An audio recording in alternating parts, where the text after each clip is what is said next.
it's time to stop singing and start swinging. I just need you to know that I see you and I'm proud of you. I need you to remember that you royal and we proud. He took at least 9 that we know about. And I'm not speculating because he told this to me himself. God has a funny way of showing you lessons.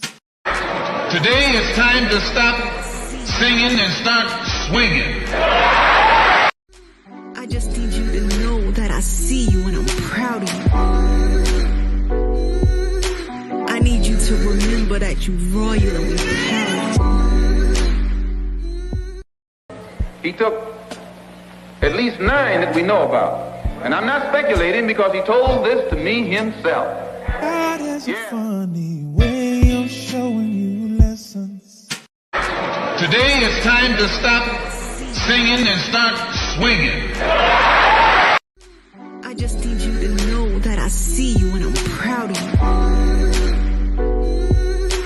I need you to remember that you royal and we proud.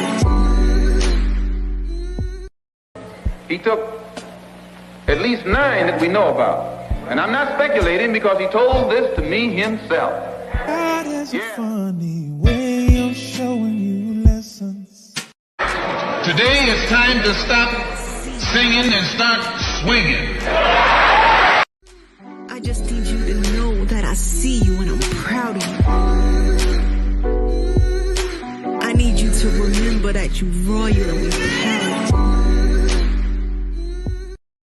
He took at least 9 that we know about.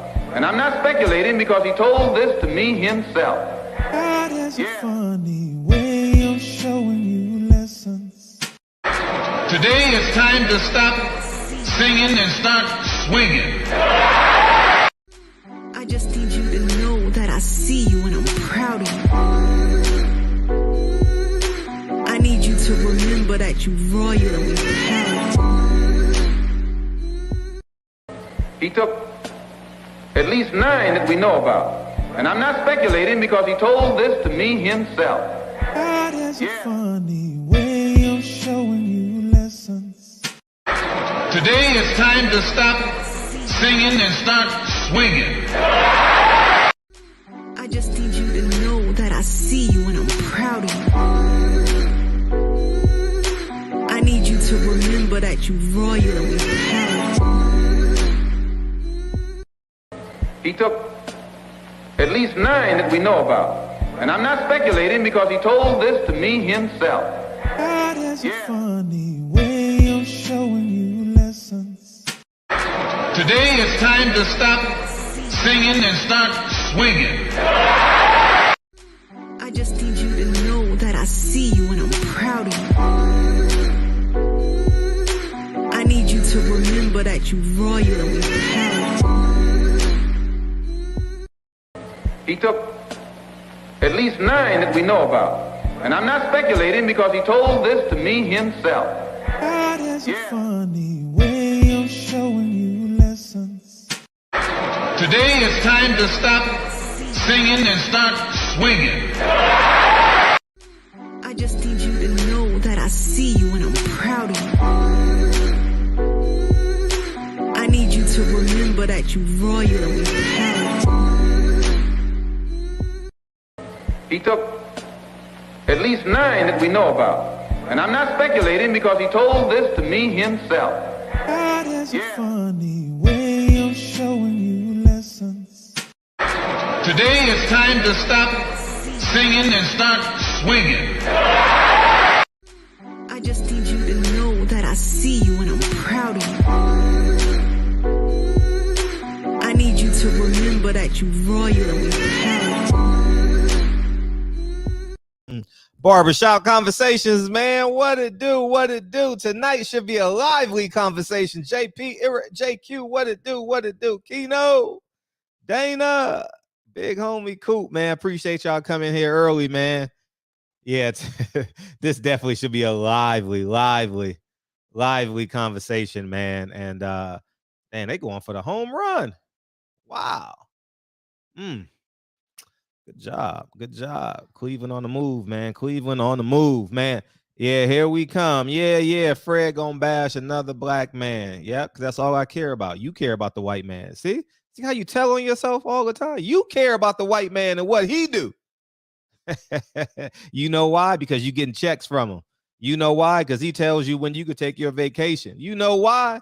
Because he tell you how many hours you got with your kids. That's why you care about the white man so much. All right, man. Before we get into the Boston coach, man, I'm just gonna say this about, and you guys feel free to call in about either topic. Shakur Stevenson missed weight by damn near 2 pounds. Now I'm taking Dre out. I'm taking Dre out tomorrow night. I bought tickets. I'm not watching that shit. You know what I mean? I'm not. I'll be out. I'll be gone. So that's what I'll be doing. And I don't have ESPN Plus, so I can't watch it anyway. And you know why I don't have ESPN Plus and I still interview Bob Arum? Because of when Oscar Valdez cheated. See? How's that white man for you? I'm fucking with you. But anyways, Shakur Stevenson missed weight by 1.5 pounds. That's lack of discipline. You know why? He signed the contract. And we got to set a standard of accountability. That's it. Set a fundamental standard for accountability. I don't care if you white, black, Asian, Dominican. We got to set, there's a standard for discipline, accountability, personal accountability, everything. It's not, black people have a standard, white people have a standard. No, accountability is accountability. Just like I think Brett Favre needs to go to jail. Simple as that. It's not a topic that I care about, so I don't talk about it. But if you ask me, Brett Favre need to do at least 10 years in jail. What's the average income in America? 50,000, 60,000? I don't know. He should get a year for however much money he took. He should get a year, whatever the average income is per year. If it's $500,000, if the income is 5,000, 50,000, he should get what? 10 years. You understand? So that's where I'm at with that. It's just that I have the most beautiful thing is I have the right to choose the topic. But I'm not changing what I believe because I like the man, love the man. No, you should hear how I talk to my mother. You should hear how I talk to Dre. You should hear how I talk to my sister. You should hear how I talk to Lincoln and Kennedy. Personal accountability. You did it? Yeah. So anyways. And but he missed weight by 2.5 pounds. The man signed the contract. The man didn't say before the fight, I'm giving up my belts because I want to move up to 135. No, he tried to make 135, but the lack of discipline is simple. The contract says 130, you make 130. It's simple as that. I'm not here to debate that with anybody. You can disagree with me because you're going to say, "Oh, but he's black, Fred." So being black means you lack discipline. It's okay to not have discipline. So we need to be handicapped. Maybe it was, maybe it was white supremacy. Maybe it was white supremacy. Maybe it was that. Maybe white supremacy kept him from making weight. Or maybe it was his discipline. I'm just saying. I'm not budging on that. I'm not watching the fight. I'm going out. I'm going out tomorrow night. Dre and I are going out for a night on the town. And if you don't believe me, watch my stories. I'll post it after I leave. He didn't make weight. So I'm like, fuck it. I'm going out. Simple as that. Like I'm not rewarding that shit. Just like I didn't reward Oscar Valdez. I'm not rewarding Shakur Stevenson. I don't want to watch him because he's too young. And I gotta let him know if he cares or not. I don't care. if he cares or not, I'm gonna let him know that fans don't respect lack of accountability. So I'm not watching the fight. I'm taking Dre out tomorrow night. I bought tickets, and we're going to a 5-star dinner, and we're going out. I'm not telling y'all where, but we're going out, and that's it. What's up, Kyle? Man, what's going on, Fred? Hey, how you feel? I wish you could have been on a panel on my channel earlier today, bro. I liked it. Oh man. But you should have heard the shit that took place on my channel, right? Uh-huh. Listen, I love Michael Fuller, man, but everything can't be about fucking race, bro. About the coach? Dude, everything cannot be the system of oppression, bro. About the coach? No, about the fucking about him missing weight, bro. What did Michael Fuller say, dog? What did Michael Fuller say? I Bro, liked your video earlier today, but I didn't watch it. Listen, him and Deacon 305 got on there, and it was like, yeah, man, you know, it's racism that this is why this is happening. And some other shit, bro. So, and then they said some other shit, right? But Michael Fuller is like, man, his body type, and you know, I'm not gonna call him unprofessional because it only happened one time. We're like, bro, he unprofessional, bro. He missed weight. He missed weight. He missed weight. As simple as that. The man missed weight. The man missed weight. The kid is 24 years old. So you gonna let him get away with that 24? So the nigga can be irresponsible at 34? No, man. If Shakur watches my platform every now and again, he does, because I talk about him. I care about him so much that I'm gonna hold him accountable. How about that? Yeah. Because he's young. And you're a great world champion, bro. You got to set the standard, man. You got to set the standard. How about we be the example? Exactly. Be the example. Be the standard. Exactly, man. Feel free to beam in. Then we'll talk about the basketball coach. I have an opinion on the basketball coach. Bro, we literally started talking about race. The whole fucking show. I'm like, bro, how the fuck do you get on? Like, him missing weight, how the fuck did that have to do? How did race even come up in this conversation? Him missing weight, bro. You know, shout out to my boy DK305, man, but it's like, bro, that's ridiculous, bro. We can't hear you, dog. You hear me now? Yeah, go ahead. You know, I was saying, you know, shout out to DK305 and Michael Fuller, but they was on some bullshit today. No, don't shout them out. That's retarded. No, I'm just saying. That's retarded. No, man, no. It's because of race. How is it because of race? He has a black manager, a black trainer, and he's a black fighter. Nobody's in the gym but them. That's it. The man missed weight by 2 pounds. 2 pounds, man. We might not even have a fight tomorrow night. Nah, it's on ESPN. Nah, they fighting. You ain't got to worry about that. They'll fine him. He'll get a little extra money. Bob Arum is going to yell at him a little bit, and that's going to be it. That's it. I haven't seen no interviews. Did Bob Arum say anything? No, I didn't see anything yet. Okay. No. All right, cool. Yeah, man. It's we got to set the standard, man. See, here's the catch. Here, Kambosos missed the weight by 0.3 pounds or whatever, and then he made weight. And everybody's saying, everybody black on YouTube, everybody black. I'm talking about everybody in the comment section, everybody in that has a YouTube channel. Oh, he missed weight. Even me, I was like, he missed weight. I said the same thing. If Deontay Wilder missed weight, which he can't, I'm like, that's unprofessional. If Earl Spence missed weight against Terrence Crawford, I'm gonna come on here and say that's unprofessional. If Gary Russell missed weight, I'm gonna come on here and say that's unprofessional. Period. How? It's not about race. Racism is not in their gym.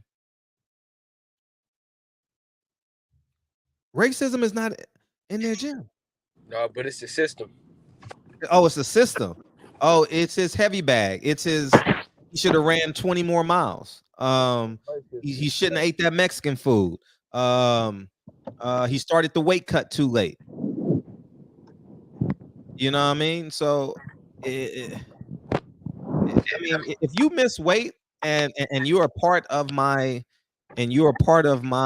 information sphere, I'm gonna talk about it. Now, if Miguel Williams missed weight and I don't know who he is, and I'm not going to talk about him, you know, simple.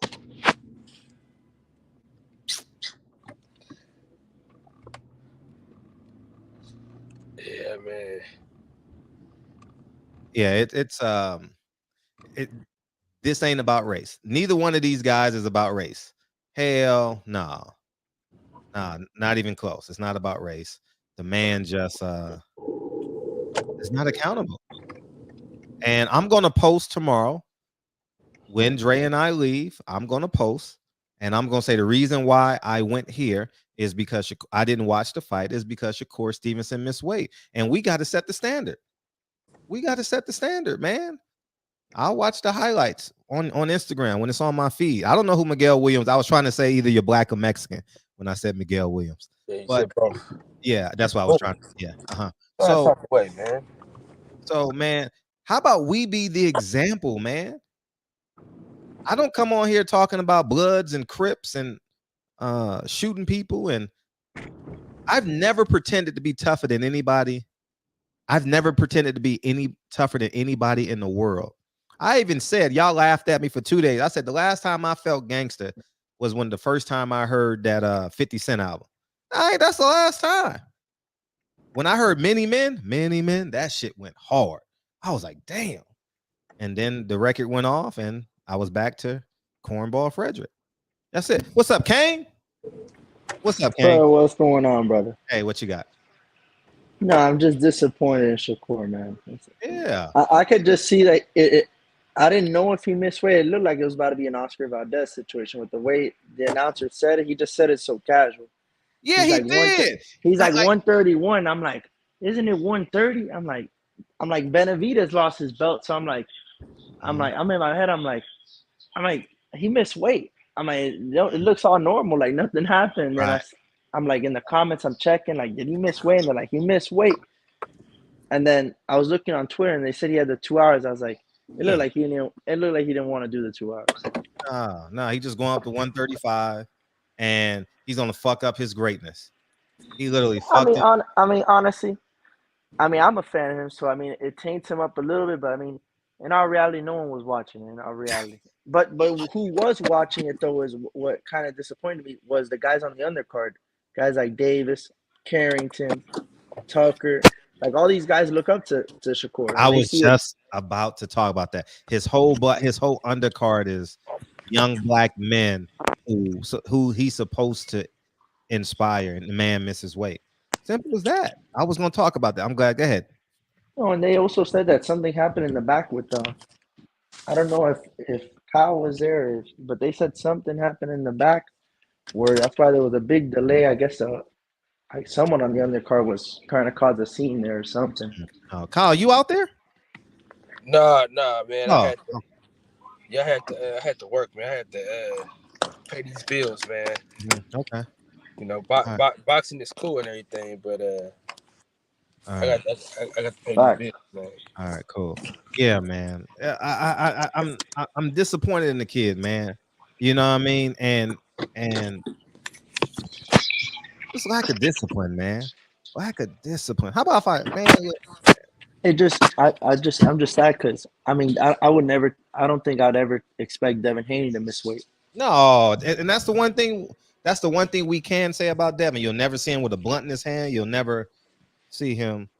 Who knows if he does that privately, but on camera he's very professional. Which that's how you have to be. That's what I'm saying. If you want to be marketable, want to get the sponsorship deals. We all got flaws. But it's obviously better to keep them behind the camera. If I smoked weed and drink, you guys would never see it on camera because I know when I die, my kids are going to watch these videos. Exactly. That's why I never talk bad about Dre. I never talk bad about my kids because I know. Oh, white supremacy is here. What's up, man? What's up, Mr. Fuller? Man, you know. I'm gonna stop making these guest appearances on your show. I'm gonna limit these suckers here in the future, man.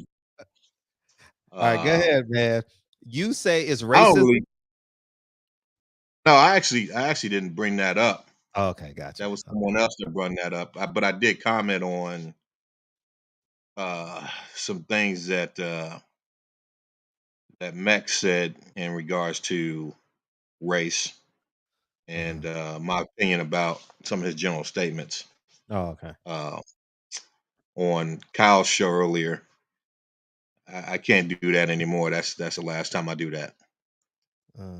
That was very disturbing. What happened? So. Oh, I got to go back and watch it now. Yeah, you need to look at that, man. So give us your opinion. What's that? You have an opinion on Shakur Stevenson missing weight? My opinion is that, it happens. Okay. I mean, and I don't. When I look at stuff like that, he's a pound and a half over. Obviously, it's not a good thing, but I don't think it's the end all be all in regards to his legacy or his professionalism. I understand that at 25 years old, 5'8", 5'9", it's hard to maintain a weight of 130 pounds. Your body's going to change, especially as an athlete. Your body even fills out even more as you get older, as if you're a top-notch athlete. So I fully understand that. So I don't give that much credence to it in regards to classifying him or tagging him as unprofessional. I just think sometimes, man, life happens. He made a mistake. We've all made them, and that's it. That's how I take it. I mean, obviously he's gonna pay a price for it. He doesn't have his titles anymore. But as far as it's just a part of you live and you learn. I mean, there's none of us who were above 25 that can't say that we didn't make any big mistakes at 25 years old, because we have. Right. And it so happens that his is in the realm of his profession in boxing, and he's a pound and a half over. That's it. That's how I take it. I don't think it's just that simple, because there are so many ramifications that go along with it. One, he's the leader. ESPN Bob Arum made a financial sacrifice putting that fight in New Jersey as opposed to New York. Ticket prices are astronomically different in New Jersey than they are at the Hulu Theater. They did it on a Friday night. I guess they projected that it would be more successful in New Jersey on a Friday night than it is on a Saturday night. So with that, with the level of respect that Bob Arum and ESPN gave him, it's almost catastrophic in terms of the trust. Like they invested in this kid to show up with those two belts on ESPN, because that's what ESPN pays for, those championship fights. That's why you see so many title eliminators on PBC, because the network wants to see belts. They wants to see the glory. That's because the average fan doesn't really, even boxing fans don't really understand. They see a belt, they assume champion. And two, he has all those young men on his platform. I said right. Young men, so that means they could be Mexican, they could be white, he is a silver medalist. He is held to the standard of greatness. He is held to the standard of the 1% of the 1%. That's it. And I think he has to hold himself to that standard. And three, he signed the contract. His name is on it. Now, this isn't a death sentence. That's not what I'm saying. What I am saying is it is a lack of professionalism, because ESPN and Bob Arum did their part. You understand? Jamel Charlo can even get a title shot in Houston, and he has all 4 belts. Devin Haney hasn't gotten a. So I think from that perspective, I think he owes it to the people that put trust in him, and that would be Jay Prince Sr. and everyone else that's above him. So that's where I come from, and it is what it is, man. And I I wish him well moving forward. I still Yeah, I like agree. He let a lot of people. I mean, I don't really want to say it like that.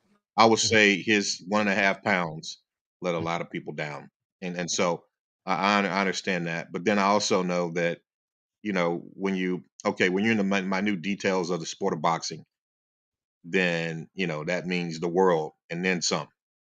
But the 1,000-foot view of the aggregate view of life, it doesn't mean a whole lot. I mean, in regards to, what I mean, in regards to his life's work and his potential to go on and do great things.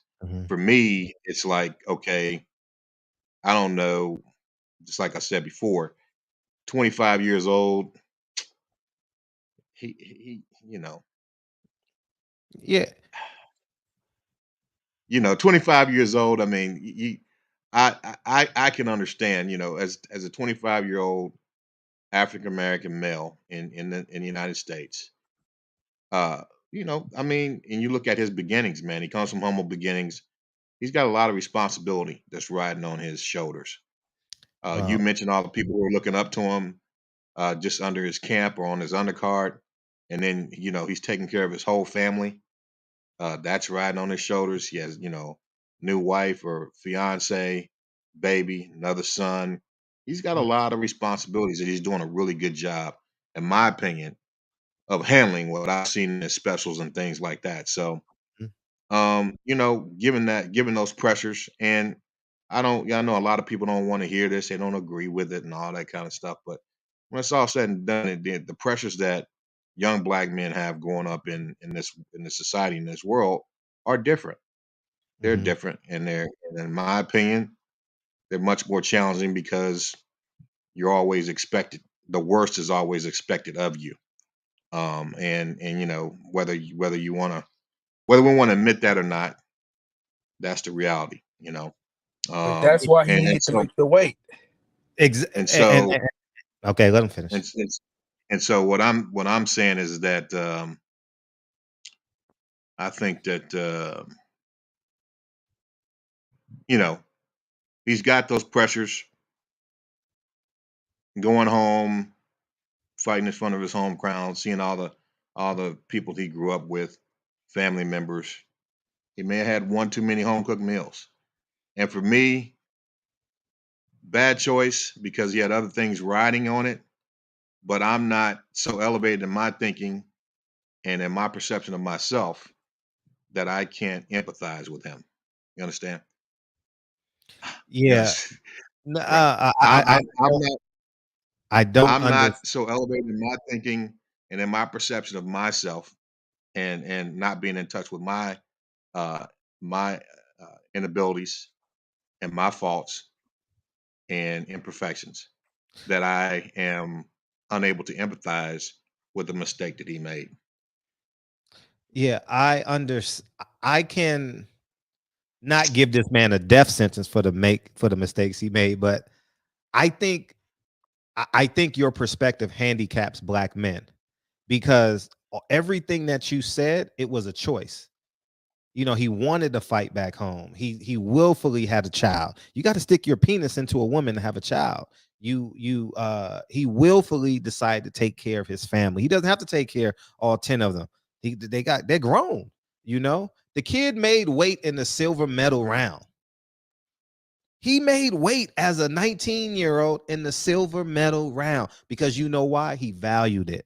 He made weight all the Olympics, all the way through. You know how hard it is to get there? The world, you know how hard it is. You gotta win your regional, you gotta win your national, you gotta go to Colorado, and then you gotta go to wherever they was in 2016.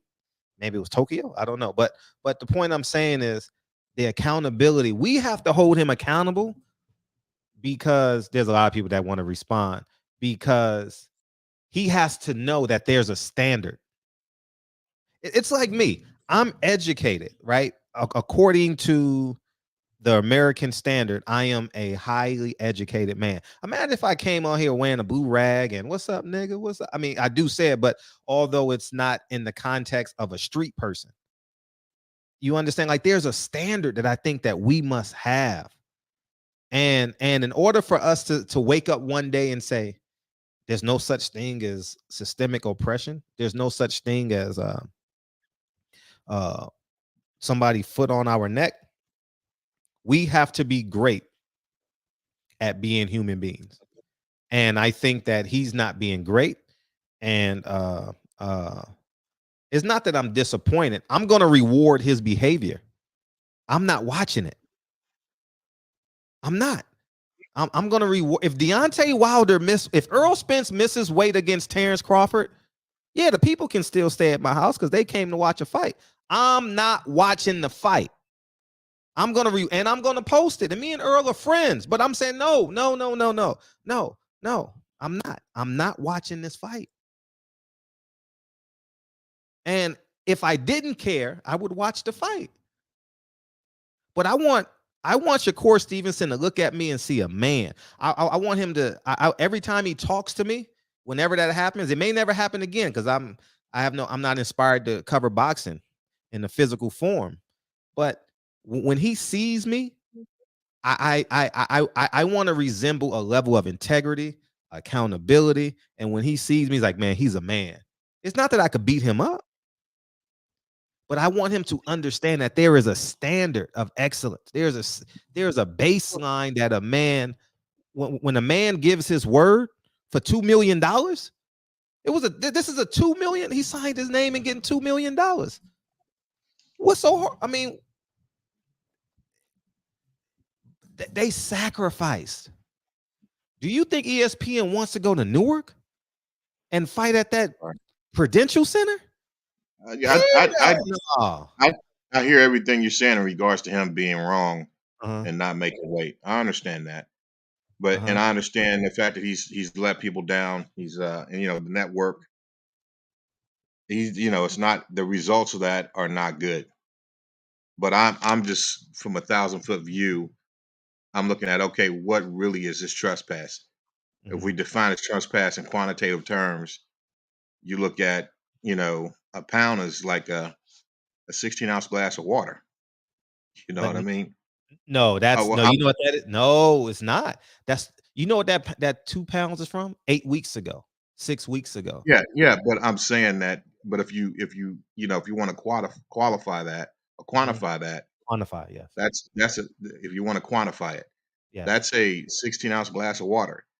You know what I mean? And so what I'm trying to say is that I'm not going to completely mark this young man and tarnish his reputation or have an issue with him as a professional over this, where it obviously he's got to pay a price for it. But big picture is it's a 16-ounce glass of water that we're talking about here. Right. So for me, I just don't take. I'm not going to take his life's work and his life's journey and tarnish it to the point where that has too much weight.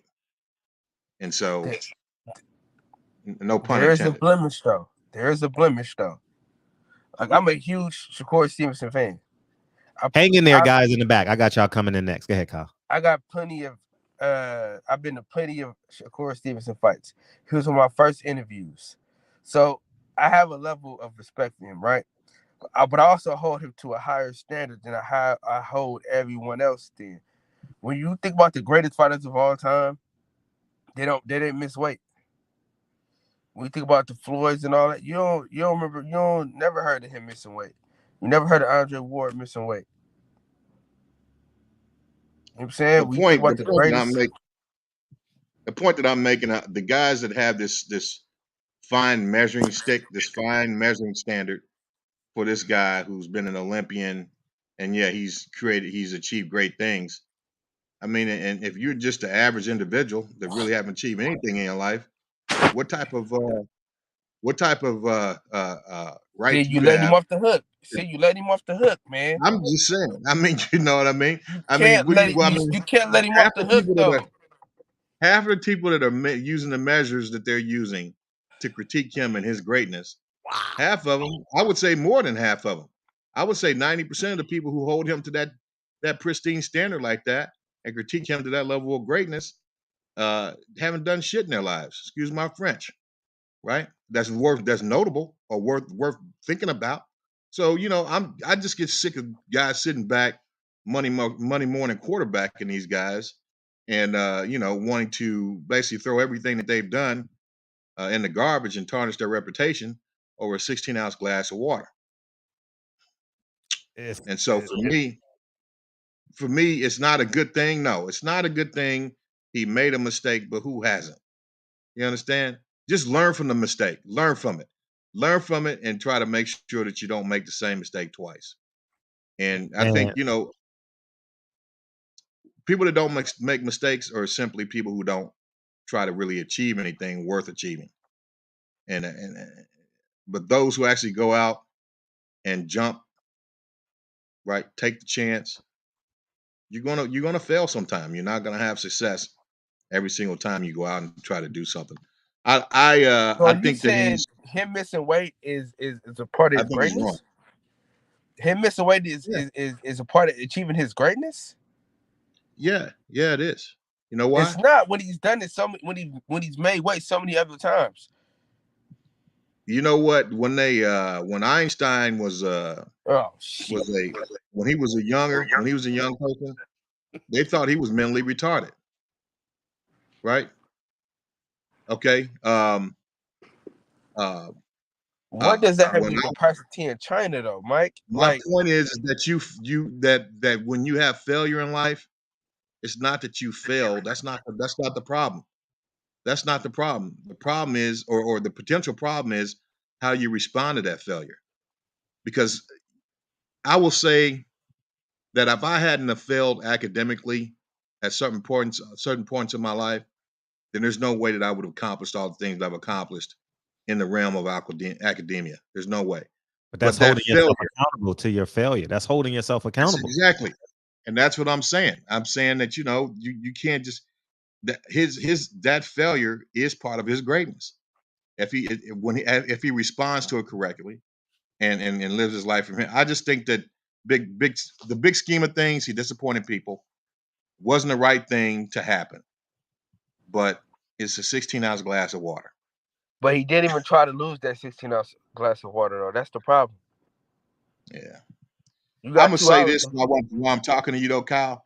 What happened on your show today, man? That was disgusting. What was so disgusting? What Mex came on there and said, and you guys allowed him to say that, and you guys allow him to use the N-word and call you niggas and shit. I just can't deal with it, bro. So and then what he said about black people in general, about us not respecting our own ancestors, and you guys sat there and listened to that shit. Oh man, I can't. Hold on. I can't deal with that, man. It's beyond my mental comprehension. Hold on. Hey, let him respond, and you can respond back, Kyle. No problem. Go ahead. That's beyond my mental comprehension. I cannot mentally comprehend that. Hang in there in the back, guys. I got you. I see you. Go ahead. Okay. So what he said was, when we say that racism is on the same level today as it was in the 60s, that's what he's talking about. Well, when people say, "Oh man, we're going through the same stuff we went through in the 60s," it's not true. So that is a level of disrespect to our ancestors that went through that had the dog sick on them. That's what he was saying. But y'all so busy arguing with the motherfucker and fighting with him and trying to y'all don't even, what you and Deacon do as far as Mex, y'all don't even listen to the man. Y'all just listen to argue with the nigga. Like, he be saying some shit that makes sense, but since he's not black, it won't resonate. And my thing is this, right? Everybody has an opinion, whether I agree with the opinion or not. My job is not to tell him, hey, stop talking. You know what I'm saying? I told y'all from the jump, stop talking about race. I told every single person to stop talking about race. I took everybody out of the channel because y'all kept it up. Because this particular topic had nothing to do with race, and y'all made it about race again. Like, there's one thing to just bring it up, but y'all bring it up every single time. Like, everything cannot be the system of racism. Everything cannot be the system of oppression. It can't be about race every single time, bro. Sometimes niggas fuck up. Black people fuck up sometimes. And there's not a white guy to blame. It be a nigga. We talked about this, man, and then we want to blame how we grew up and all that shit, but fuck all that. You have the power to change that. And to think about you and Deacon when it comes to Mex, which I don't even know why Deacon got at him like that.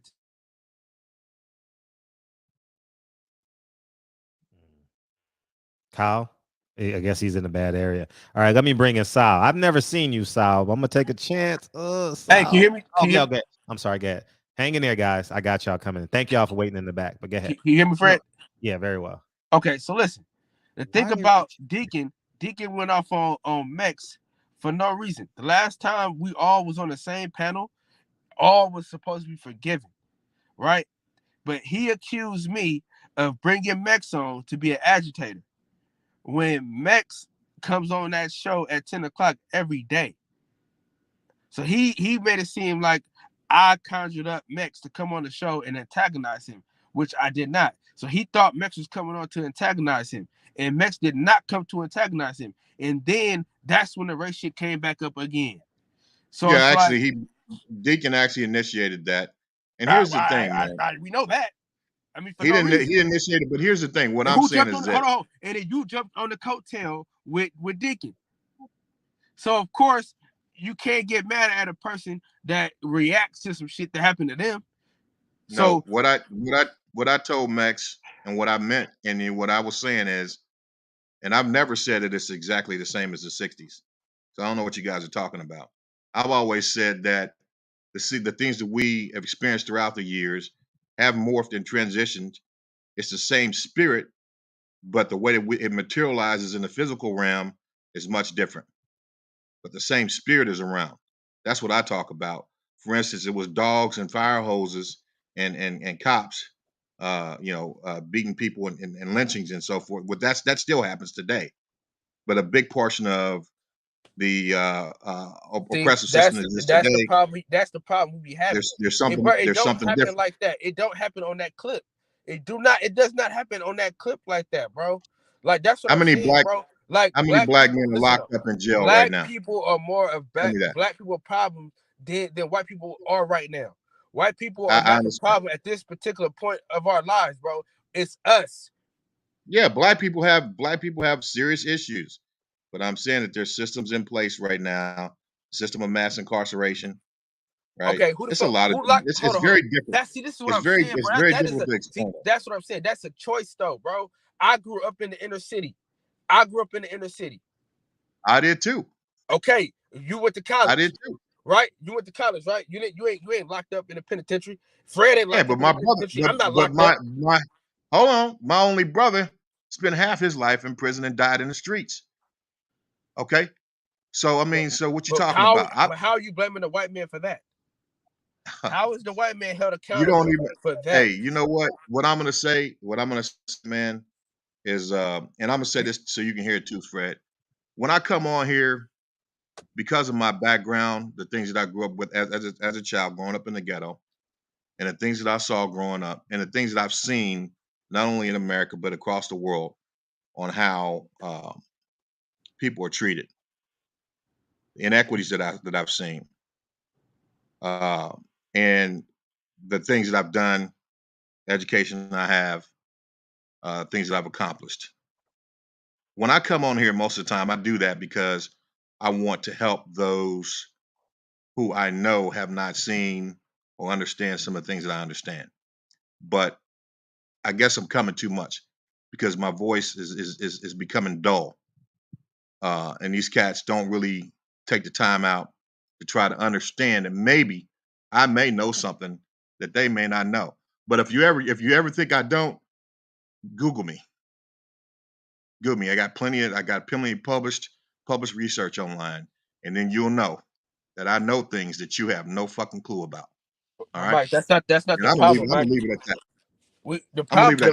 Listen, that's not the problem is not you coming on here sharing knowledge, right? The problem is putting our problems on something that has nothing to do with our problems. See, then he bounced. See what I'm saying, bro? Like, bro, you can't drop a bomb and then cut. Like, come on. All I'm saying is this, bro. Everything can't be about race. That's a fact. Everything can't be about black versus white, bro. When sometimes it don't have nothing to do with white people, bro, at all, bro. Yeah. I'm gonna bring it. We got Saul Seymour than Birdman. I don't know who Saul is, but we gonna figure it. Go ahead, Saul. Hello, can you hear me? Yeah, go ahead. Hey, no, yeah, I've been watching your show for a while, but yeah, I watch your show after I get off work all the time. Thank you, brother. After I get off, but I could never join to talk, but this time you here now? I could. Yeah, I know exactly. But yeah, every time I'm in the gym, I listen to the whole show. Every time, the whole show, I play it. But every topic you have is so interesting. I know it's like I'm changing the topic from what they were talking about, but yeah, I just wanted to, it's always interesting everything you talk about, whether it's life events or boxing. Oh, thank you. But yeah, Shakur is what I was like, what I saw in the title. Yeah, sure. I think that he shouldn't have took that fight if he couldn't make that weight. It's just like you say, you got to be accountable. Like if you can't commit to something, then just don't do it. Then don't commit to it. You should just, I don't know, he should have just moved up or something, because that's just not the right move. It's like, with life, like you can't just, I'm gonna go commit to buying a house and then you can't afford it. Like, no, you're in too deep already if you start signing stuff. Mm-hmm. So I don't know. I just think that he made a mistake. Everybody gets another chance, but I think it's just gonna it may affect him in the fight. I don't know if it will, but it could affect him as far as like mentally people think what they say, but it'll make the fight closer. But yeah, I see your point that you say like you don't think you should watch it or you don't want to watch it. I don't blame you for it. Yeah, I'm not watching this fight. The next fight I'll watch, but I gotta let him know that I was that little boy from the Boys and Girls Club. And when you walked into the Boys and Girls Club with all those belts and you told me to come watch you fight, I was enamored when I was 5 or 6 years old. Wow, you're a champion. When he walks down that aisle tomorrow,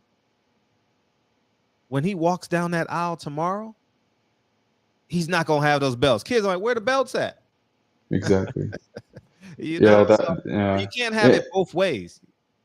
Yeah, exactly. And it doesn't matter who it is. Like it could be, your favorite fighter. Doesn't like I like Terrence Crawford a lot, and if he missed weight, I'd be disappointed in him.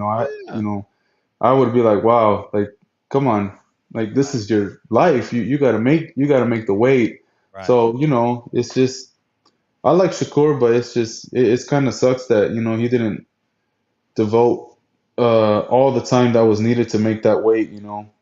Like, as hard as it is, it's something that you commit to, and you just got to do it. No, you got to do it. You're absolutely right. That's all. He's but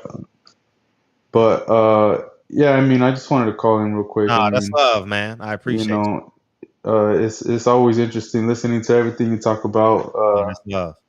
Even though I might not know, like I'm Hispanic, like but I like understanding what you guys say and everything you guys talk about, and not to say that I understand like how it works, everything, but it's good to know like other perspectives and what people think, and and the way you motivate people and going to the gym. And I've been doing that too. I had already been doing that since like February is when I actually started doing that. Keep February. Going. Well, we going to this Feb. We going to Valentine's Day then. How about that? Yeah. And I was like, wow. I was like, dang, that's good that he's doing that, because I've been doing that. Like I go like 5 days a week. I go after work at night. That's so it's what's like up. 11. That's what's up. But I was 220. Now I'm 175. Wow.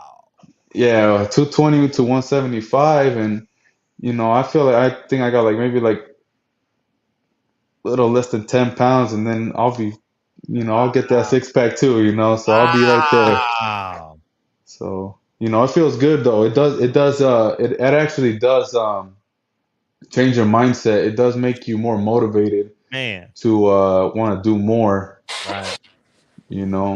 and I feel like I've been more successful since then. Beautiful.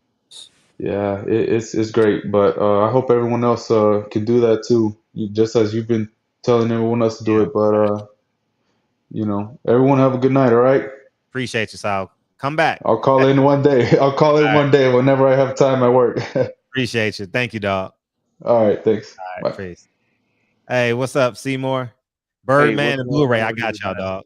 And then L, call me out the Blu-ray. What's up, Seymour? Nothing much, man. I think we're missing that Shakur is what's called a professional, meaning that that's his trade. That's what he does. Me as a professional driver, I have to keep my license up. I have to keep my body up to take my physical. Nobody's gonna feel sorry for me if I let my license expire. You see what I'm saying? That boy's a professional. This ain't his first fight at that weight. So nobody's getting on him, but he's a professional. That's what they pay him to do. And to brother, I think he left, Brother Fuller. It was a young brother got killed today. I guess he was a rapper that my son was showing me. It wasn't white folks that killed him.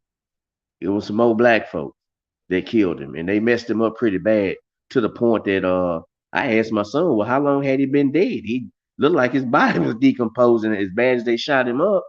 And I'm saying, man, we have to take some responsibility as black men and stop blaming other races of people for what we're doing to ourselves. Thank you, Seymour. But you know what? It's these old cats, man. They still stuck on that 60s shit. No, man, what's happening right now is us. They ain't got you don't see no KKK members in our front yard. We see niggas that look like us in our front yard. I can't go to Burger King because I'm scared of niggas, not white folks. So let's just keep it 100, man. And I'm out. Oh, appreciate you, Seymour. Oh, y'all can stay if you want to, because the conversation is gonna get. Go ahead. Hey, what's up? My bad, Bird. All right, go ahead, man. You've been here long enough. Go ahead. I might as well Fred, I just wanted to ask him, because we saw what happened with Benavidez when he lost his belt and how he didn't get the opportunities. And guess what? Yeah, exactly. I just feel like I don't think that would happen with Shakur because he's with better management and he'll get the opportunities. But still, you could see with a blueprint like Benavidez what could happen when you lose those belts. You lose the Charlo fight. No, not the Charlo fight. You lose the Canelo fight because you lost that belt. Right. Like, the plenty things, like, because Yildirim took that fight instead of Benavidez. Yeah. That would have been Benavidez. At the end, they would have done Benavidez at the end, but still, you see the opportunity that he missed. And guess what? He loses his mandatory slot to the winner of Haney Kambosos. That's what I was also gonna say. Doesn't he lose some type of, like, when he moves up? Don't people with the belt get first dibs at the next people? He's number 10, 8, 9, whatever he is in there. Obviously he got money behind him because he's on a major network, but still. And then the last point I wanted to say, and then I'll go on mute. It's not really my place, but why don't they ever talk about what happens in Chicago or anything like that? Like, it's always the race card they pull up, but they never talk about people dying in Chicago every day. It's 50 people dying, 60 people dying, and all these other places. And it's in reality, it's not the cops. It's black people killing black people, and it's not the good black people. It's the black people that aren't educated, that are in the streets. Because I mean, in all reality, the people talking on this panel are educated black people. It's niggas. That's what it is. It's niggas out there. I don't want to say it like that, but you get what I'm saying. Yes. Fucking animals in the fucking jungle. That's what they are. They fucking. I ain't gonna go to that extent. No, you don't have to. I am, because they're fucking animals. In reality, they are, because they're just out here just killing people for no reason. Yeah, Birdman, what's up? And then we got Blu-ray. Yeah. Yeah, I wanted to say about Shakur Stevenson. He's got to find his hunger. You know what? There was a reason he started fighting. He had the hunger for it. So him not making weight is like, it's something about him that he's probably lost a little bit of his hunger. He's got to dig down deep inside and find what was the reason that he started boxing. The reason he wanted to become champ. Find that hunger again. And the other point I wanted to make about Shakur Stevenson, people are going to praise you when you're up, when you're doing good. You know what? But we also need to keep that same praise for these young men, black, white, Mexican, whatever you are. When something bad happens in your life, we still got to give that same support. I feel like us not. Well, I'm not gonna say I'm not gonna support. I'm gonna support her, but you know what? Hey, next time, man, you can't do that. You're a pro. You're a professional, man.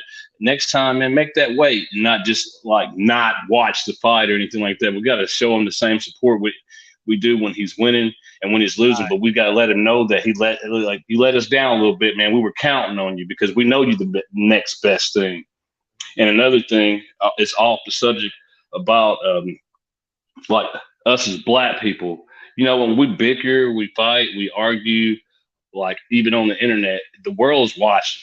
They're watching us, and these younger, and especially these younger guys, the ones that can change the world.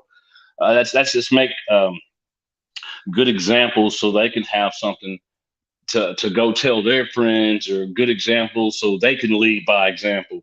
Us bickering and all the time, and like not everybody's going to have the right answer. You know what? And all opinions matter, regardless. And if you hear you're learning, you're going to take something from the show, regardless of what it is you're going to learn. You're going to think about it the next time something happens. And like with Michael Fuller, I love when he gets on here because I learn something from him every time. I don't always disagree with him, and I agree with him on a lot of the things he said. And I get what he's saying.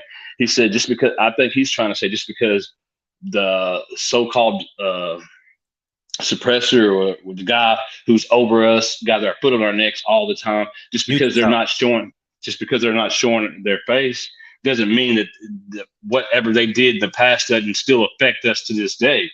And I get that, but we also have to just be able to listen to everybody's opinion, man. Just because we don't agree with Mex doesn't always make him wrong. He just got a different way of expressing himself, and he knows more about Black music than we do. You know what I'm saying? We can learn a lot from each other if we just get out of our own ways just to listen to one another. We don't always have to agree. That's the part about being a man. You can agree to disagree and still learn from each other. I don't know if I made any sense or not. Yeah, you made a lot of sense, man. A lot of sense, Bert, man.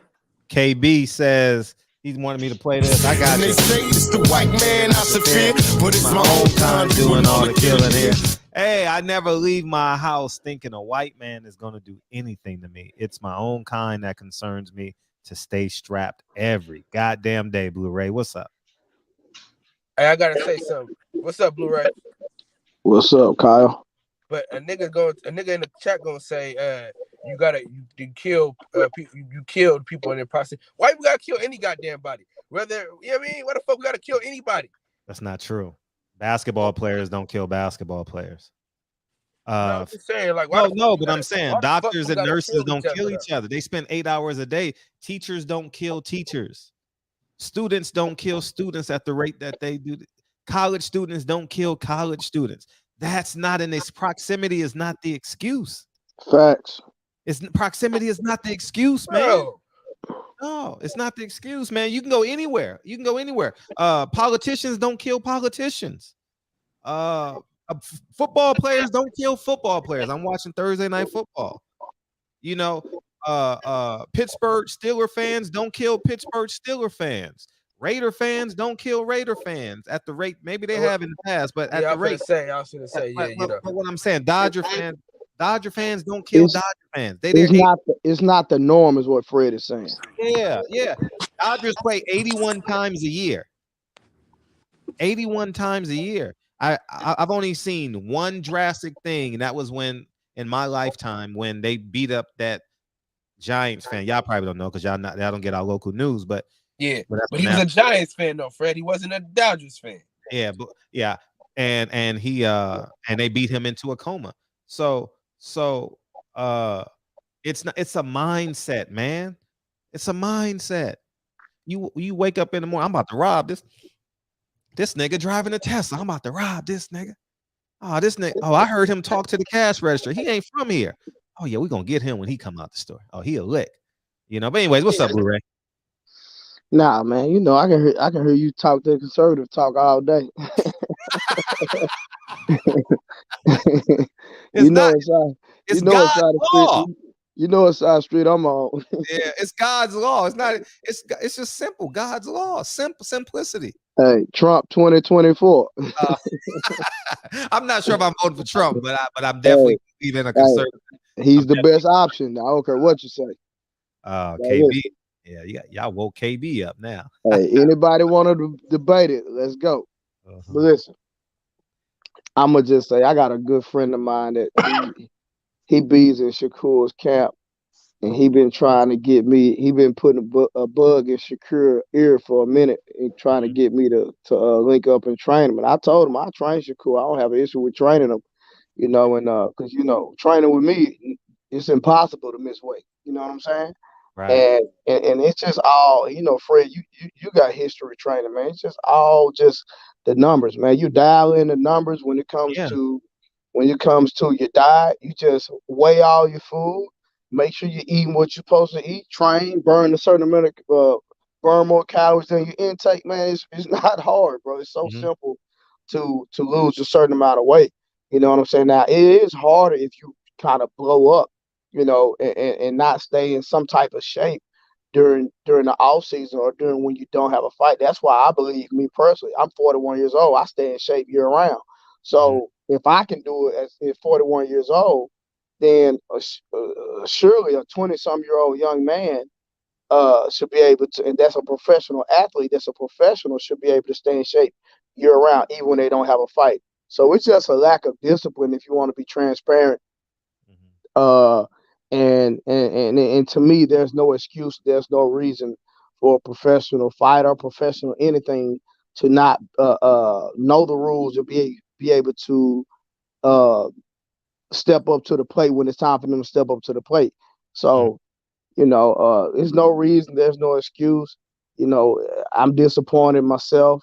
I'm gonna call my contact that's close to him and see if because I've been wanting to get in camp with him and work with him. So, man, but it's just sad to see the young brother miss weight. I've been hearing he has some weight issues. It's not the first. That's why I'm not even surprised. I heard he been having some weight issues, but he can get down. He done it more than once. He just got to get more discipline, in my opinion.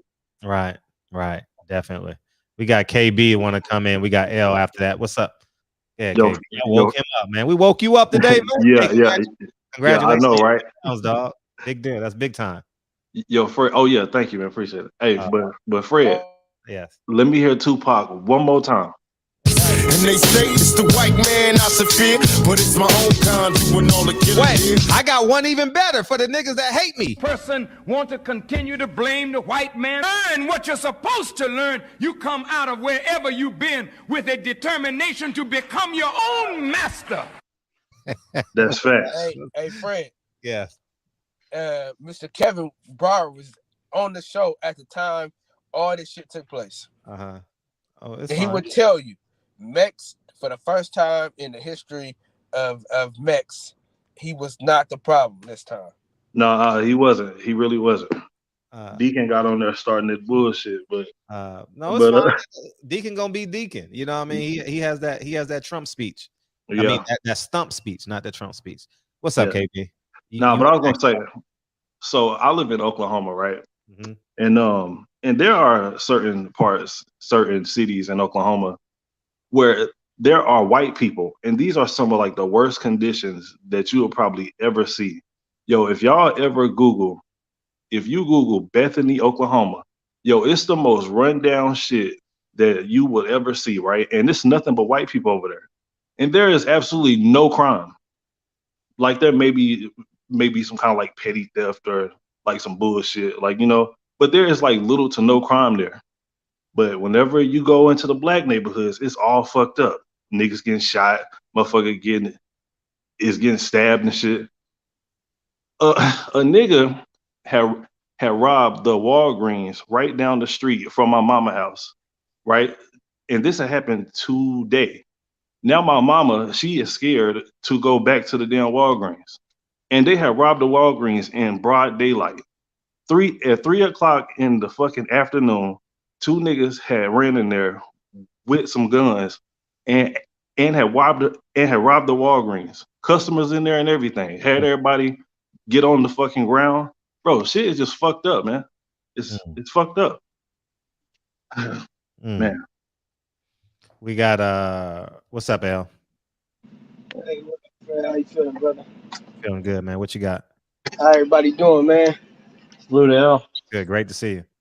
Right on, right on, right on. Salute everybody, man. I've been listening in for about 40 minutes or so, man. Damn, I hate that Brother Mike left, man. You know, he always coming with the real. He made a lot of excellent points earlier. And I'm going to start by saying about Shakur, man. Time going to reveal this. A lot of times, time is our best way to gauge and measure life events, because in the happening in the now, a lot gets lost. So that's why they saying hindsight, retrospect. That's when you'll be able to see it. But I'm gonna tell everybody like this: that in which he violated today is very minuscule. Like it's gonna have very little effect on him going forward. Like it's not a huge violation. Like it doesn't amount to all the flack he getting about it, you know, and it's kind of unwarranted, it's kind of unfair, and it's outright just it's not reasonable, you know. And I say this because and I say this a lot in respects to just men, you know, how we try to measure up against one another.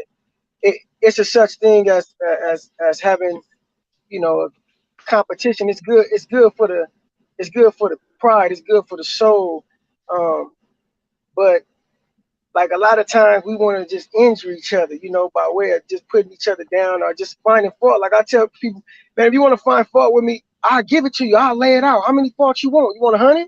You want 1,000? I'm an imperfect man. We all are.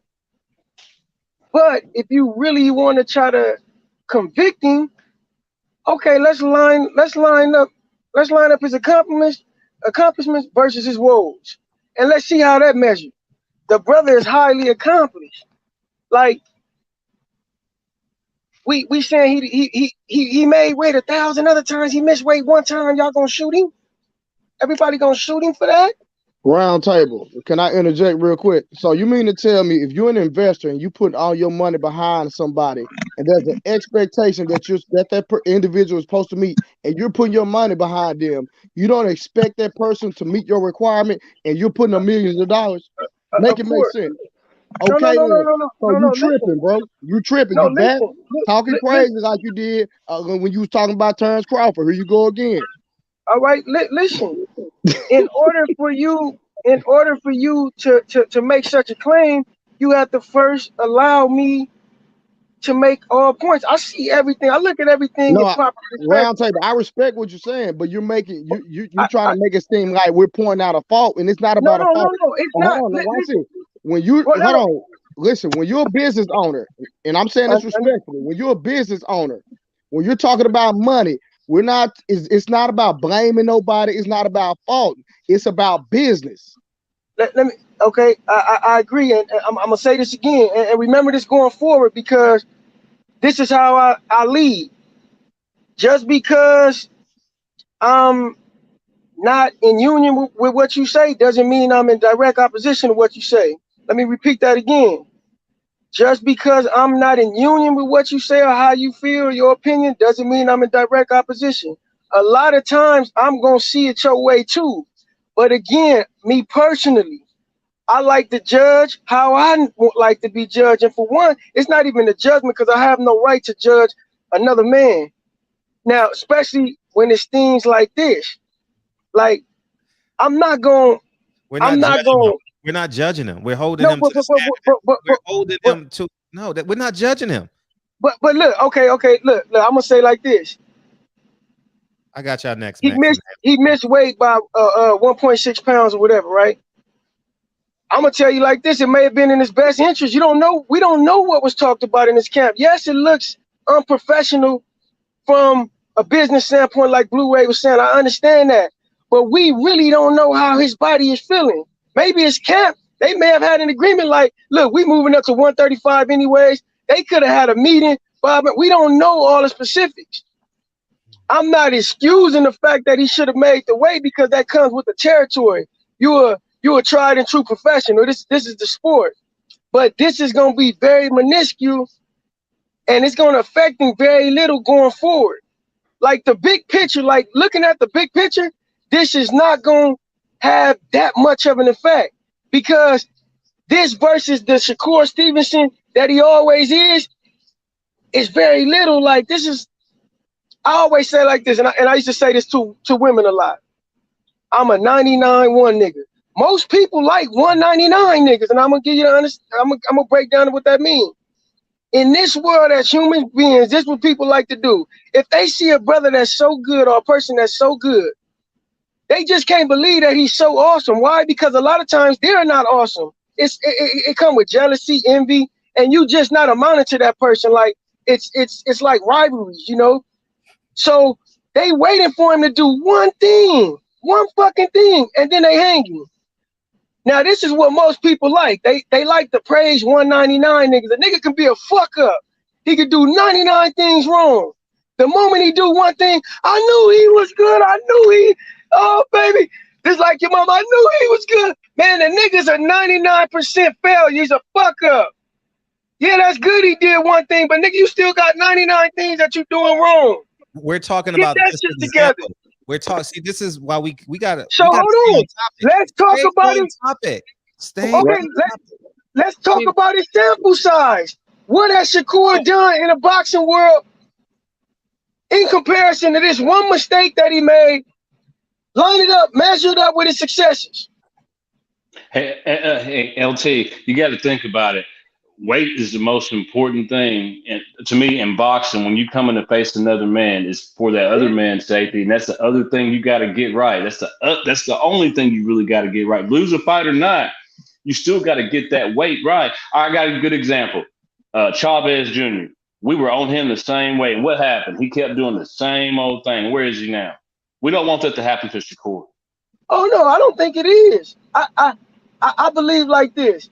That brother, me telling that brother, hey man, you know you can't be doing that. He didn't heard that from 1,000 people. I know he's smart enough to understand. He been doing this his whole fucking life. Like all I can do is give him a word of advice and encourage him going forward. I'm not gonna tell him something that he already know just to make it seem like, oh yeah, I'm telling you this because I know it, and I got the answer for you, nigga. He know this shit, man. This gonna have very little effect going forward. Trust me.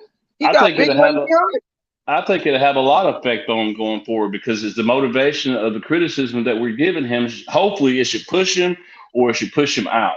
It'll push him to be better, or it push him out of boxing. So hopefully, it'll push him to be a better person. I'm gonna bank that it's gonna push him to getting better, because that's what I'm saying. He's a successful fighter. Like just to be at that elite level, you different. You not the same.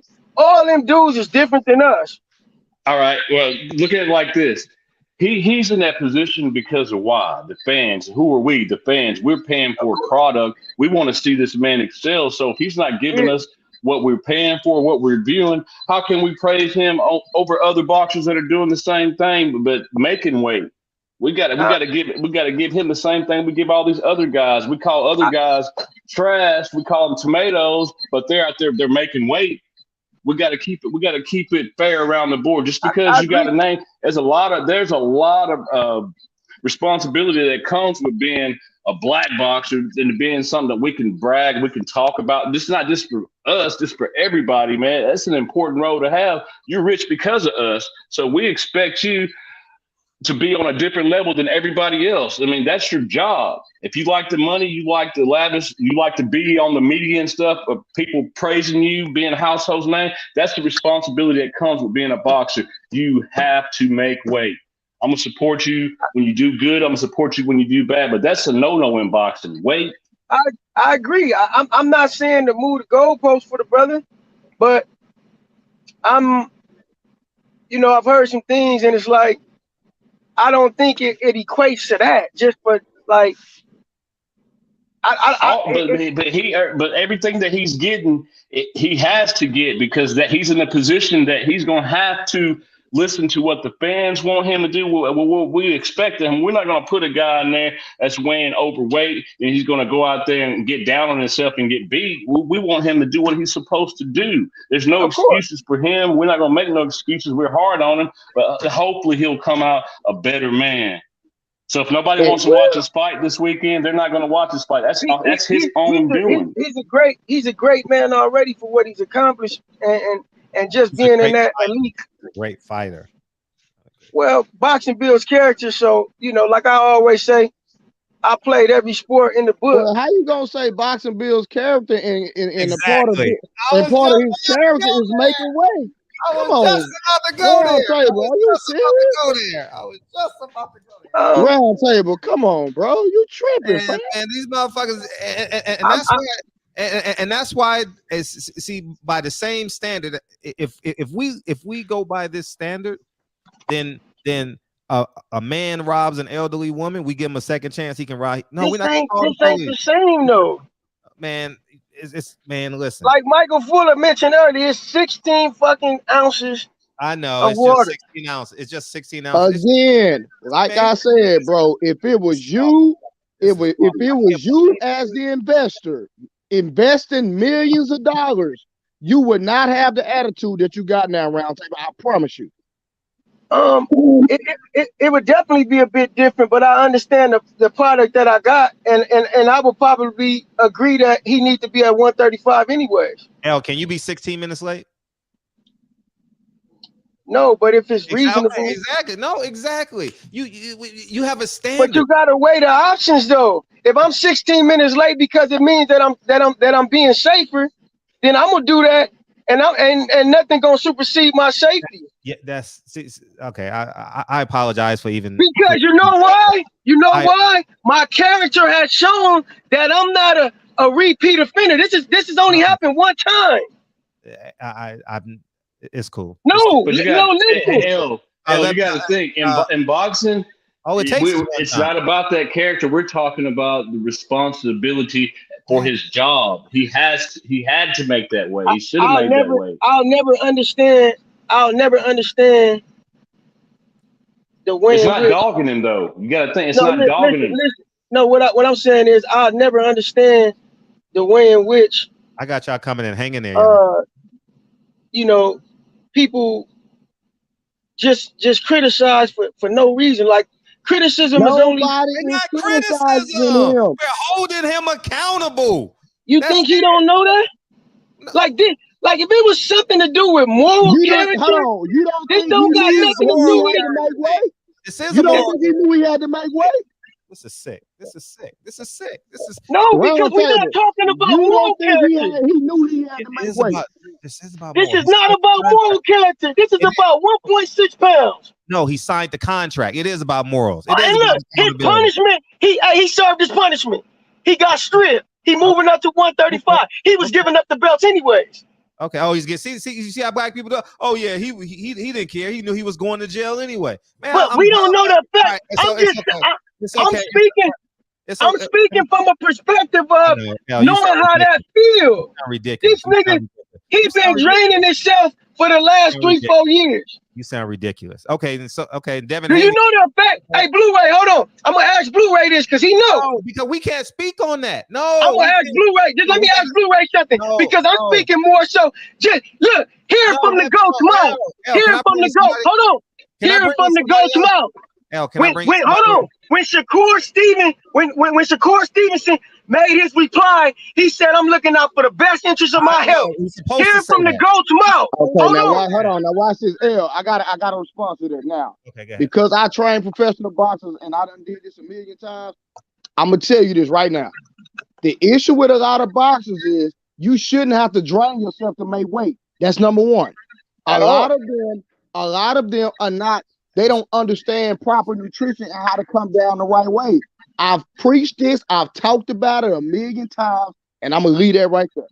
All right, let me bring in somebody else. Man versus hype. What's up? What's happening with y'all? Hey, what's up? Y'all can hear me? Yeah, what's up? You good, man? Yeah, I was just gonna chime in on on the whole missing weight situation. the reason why I feel like it'll affect them is because look how people dog David Benavidez and Tank. When Tank missed weight, everybody fat boyed him. Everybody. Include I think Shakur Stevenson even fat boyed him a couple times. Like, oh, fat boy, you can't even miss weight. And that followed Tank for a minute, and Tank is a superstar. So we just can't say that this is not gonna affect his paycheck, because it is. Because if he go up against somebody that's the A side, they gonna bring this up, and that's gonna affect it. That's the only reason why I felt like he shouldn't have missed weight. And two, this was a homecoming for him. Like, this was like his time to shine. They giving him a good opponent for him to show class his skills against, because the Brazilian ain't no bum. Let's be real. He's not fighting no bum. This is somebody he should beat. I think he should beat him, but it's not like the Brazilian is a bum, and it looks bad because the Brazilian actually is a bigger man than Shakur Stevenson, and he came in under the weight limit. Came in like 129.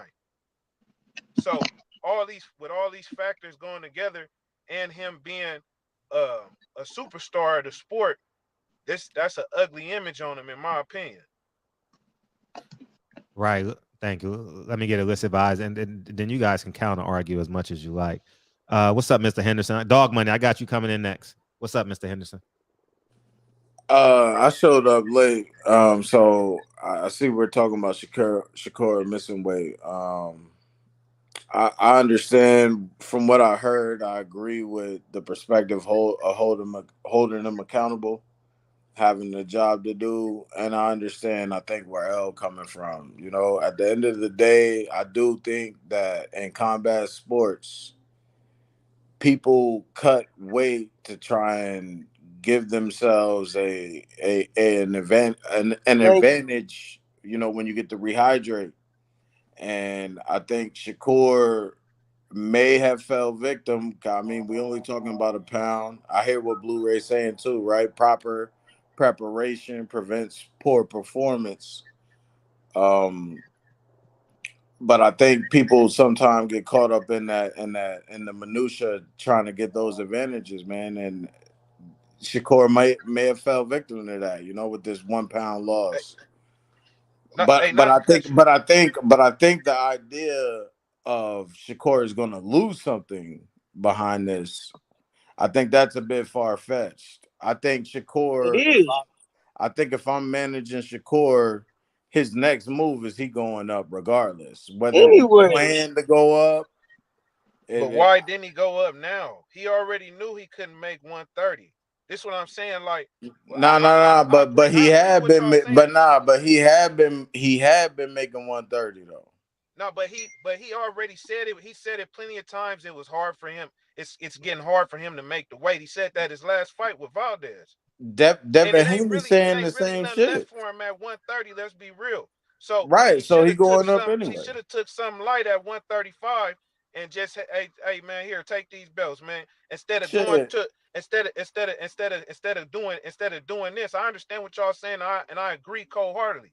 But it's a double-edged sword with this in business. We talking about business. In business, they will try to use this against him. They did it with Tank. Well, Tank was knocking everybody out. And Tank's still doing business. Tank's still arguably the business.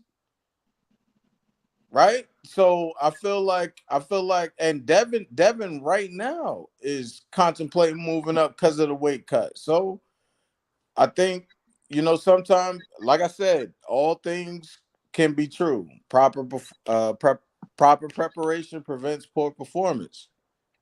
You know, there's a chance he didn't prep right, but at the same time, he probably had no business cutting that weight to begin with. So that's where I'm at with it. Fred, how did you feel about it? I'm sorry. Shout out to the panel. Yeah, I'll speak on it. Let me get Dog Money, and I want to be fair. He's been waiting a minute, just like you. 1 second. Okay. Yeah. What's up, Dog Money? Hey, what's up, family? Y'all doing good this evening? Yeah, what's up? All right. My point is, back in the day, I used to condition animals, and first thing I said, pound and a half it's not that big of a deal. It's so easy to miss by a pound. I mean, bad scales could really be, that's like one of the biggest things. You know, you have a set of bad scales, it could be off a pound, 2 pounds is nothing. I mean, the scale could be leaning, you know what I'm saying, not on a flat surface and cause you to be off. You know what I mean? And the hardest thing about when you're conditioning something, the conditioning something is easy, but making that damn weight is extremely difficult. You can pull them down too far, or you can have them too high. But both of them are both bad. You know what I mean? But actually pulling them down too far is worse. It's the worst thing you can do. Yeah, that's you know true. What I mean? You got to maintain it at some point when you cutting weight. Because I fight myself. I fight at cruiserweight though. So that is true. It's a point in time where you can't. You got to decide where if you're gonna bring them down too low or keep it moderate. Exactly. But that's all in nutrition. That's all and in he nutrition probably though.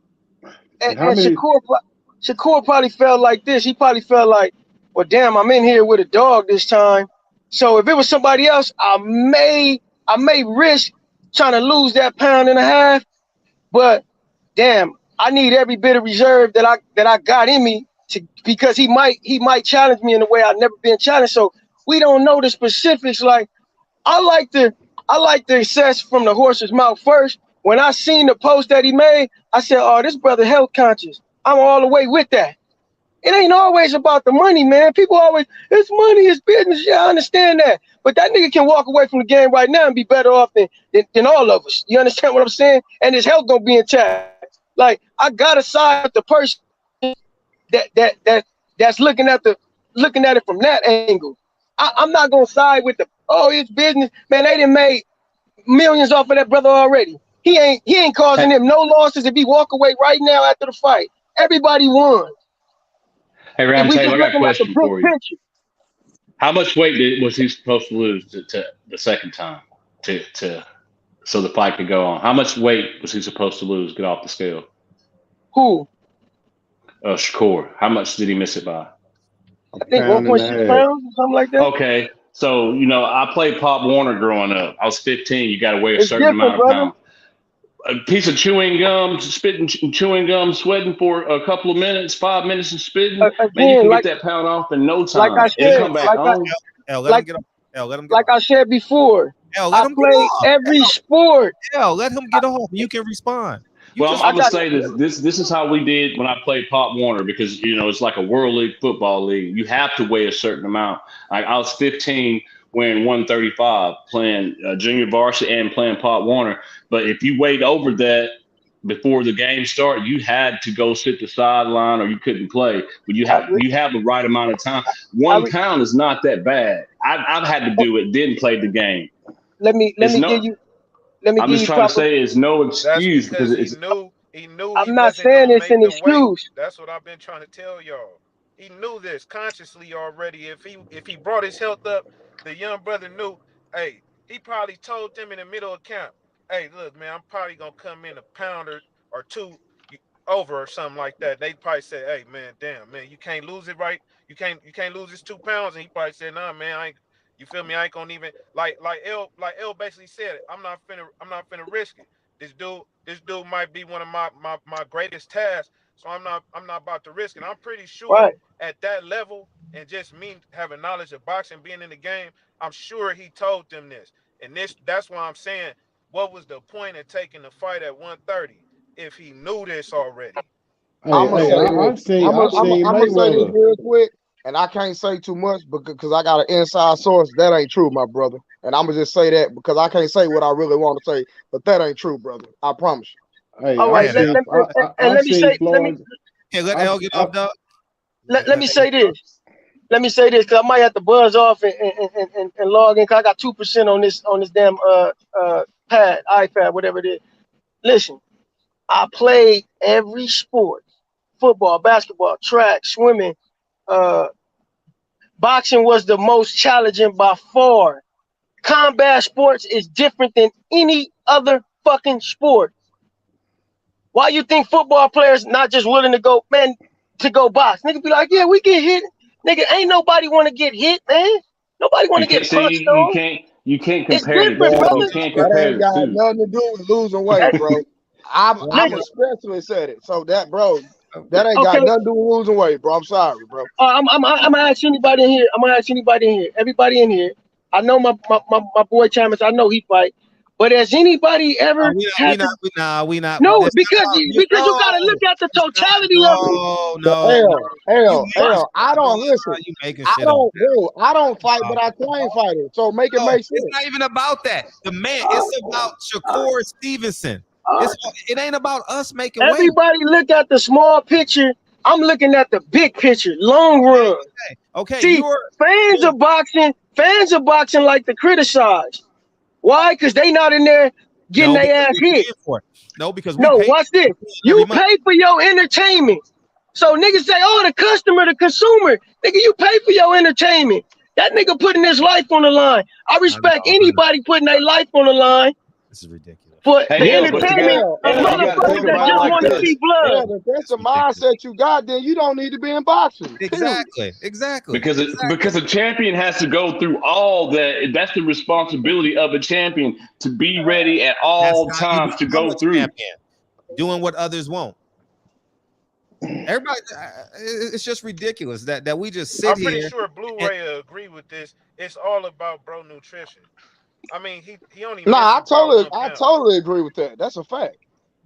We don't know the circumstances. All we know is the man came in 1.6 pounds. We can't add circumstances, but it's just so ironic that we can hold other people account because we like Shakur. He's black. But when Kambosos missed weight, it was an uproar. Because everybody's professional critics today. Everybody are professional critics. And you have the right to be a critic. Everybody on this panel has a right to be a critic. But I believe like this. Be responsible when you criticize. No. We ain't gotta be. We are being responsible. We're holding him accountable. Look at this. I've seen end of his career. It's not. I've seen Floyd Mayweather miss weight. I've seen many boxers think they were on weight, found out that their scale was wrong. And I tell you something else. Like I said before, I used to condition, right? And going into, I ain't gonna want to really talk about what I was doing, but if I didn't come in at the right weight, I had to pay something that's called a forfeiture. The forfeiture could be $1,000, could be $2,000. And after you pay that, then maybe you could go on with the contest. I used to know I had to pay forfeiture. I wasn't finna lose any more weight, period. This is where I'm at. I'm perfect. My condition is perfect. This is the best this is going to be. I'm not finna lose not now another damn pound. If the motherfucker don't want to get it on with this weight right here, then, hey, we'll have to do it another day. And people in fighting, they make those decisions. When Mayweather fought, what was that guy that knocked Pacquiao's head off? Mayweather came in 2 pounds overweight, paid the guy I think like half a million or 2 million, something like that, because he fucking missed weight. And he knew he was gonna miss weight going into the fight. He already knew he didn't even try to make weight. Y'all remember that? Yeah. I believe something like that. You remember that? Hey, but if we don't say something, if we don't speak on it when fighters miss weight, that'll start being an excuse for them to not make weight, and boxing will be another clusterfuck again.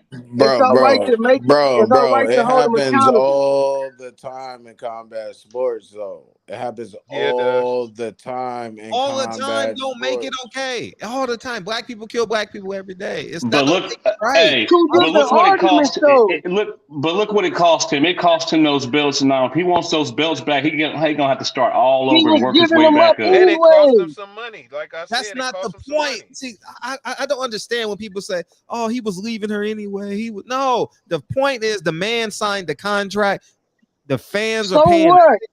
So what? Okay, so But wait. he got penalized. He gave up his belt. Yeah. I think the question is. He paid his penalty. I got a question for the panel.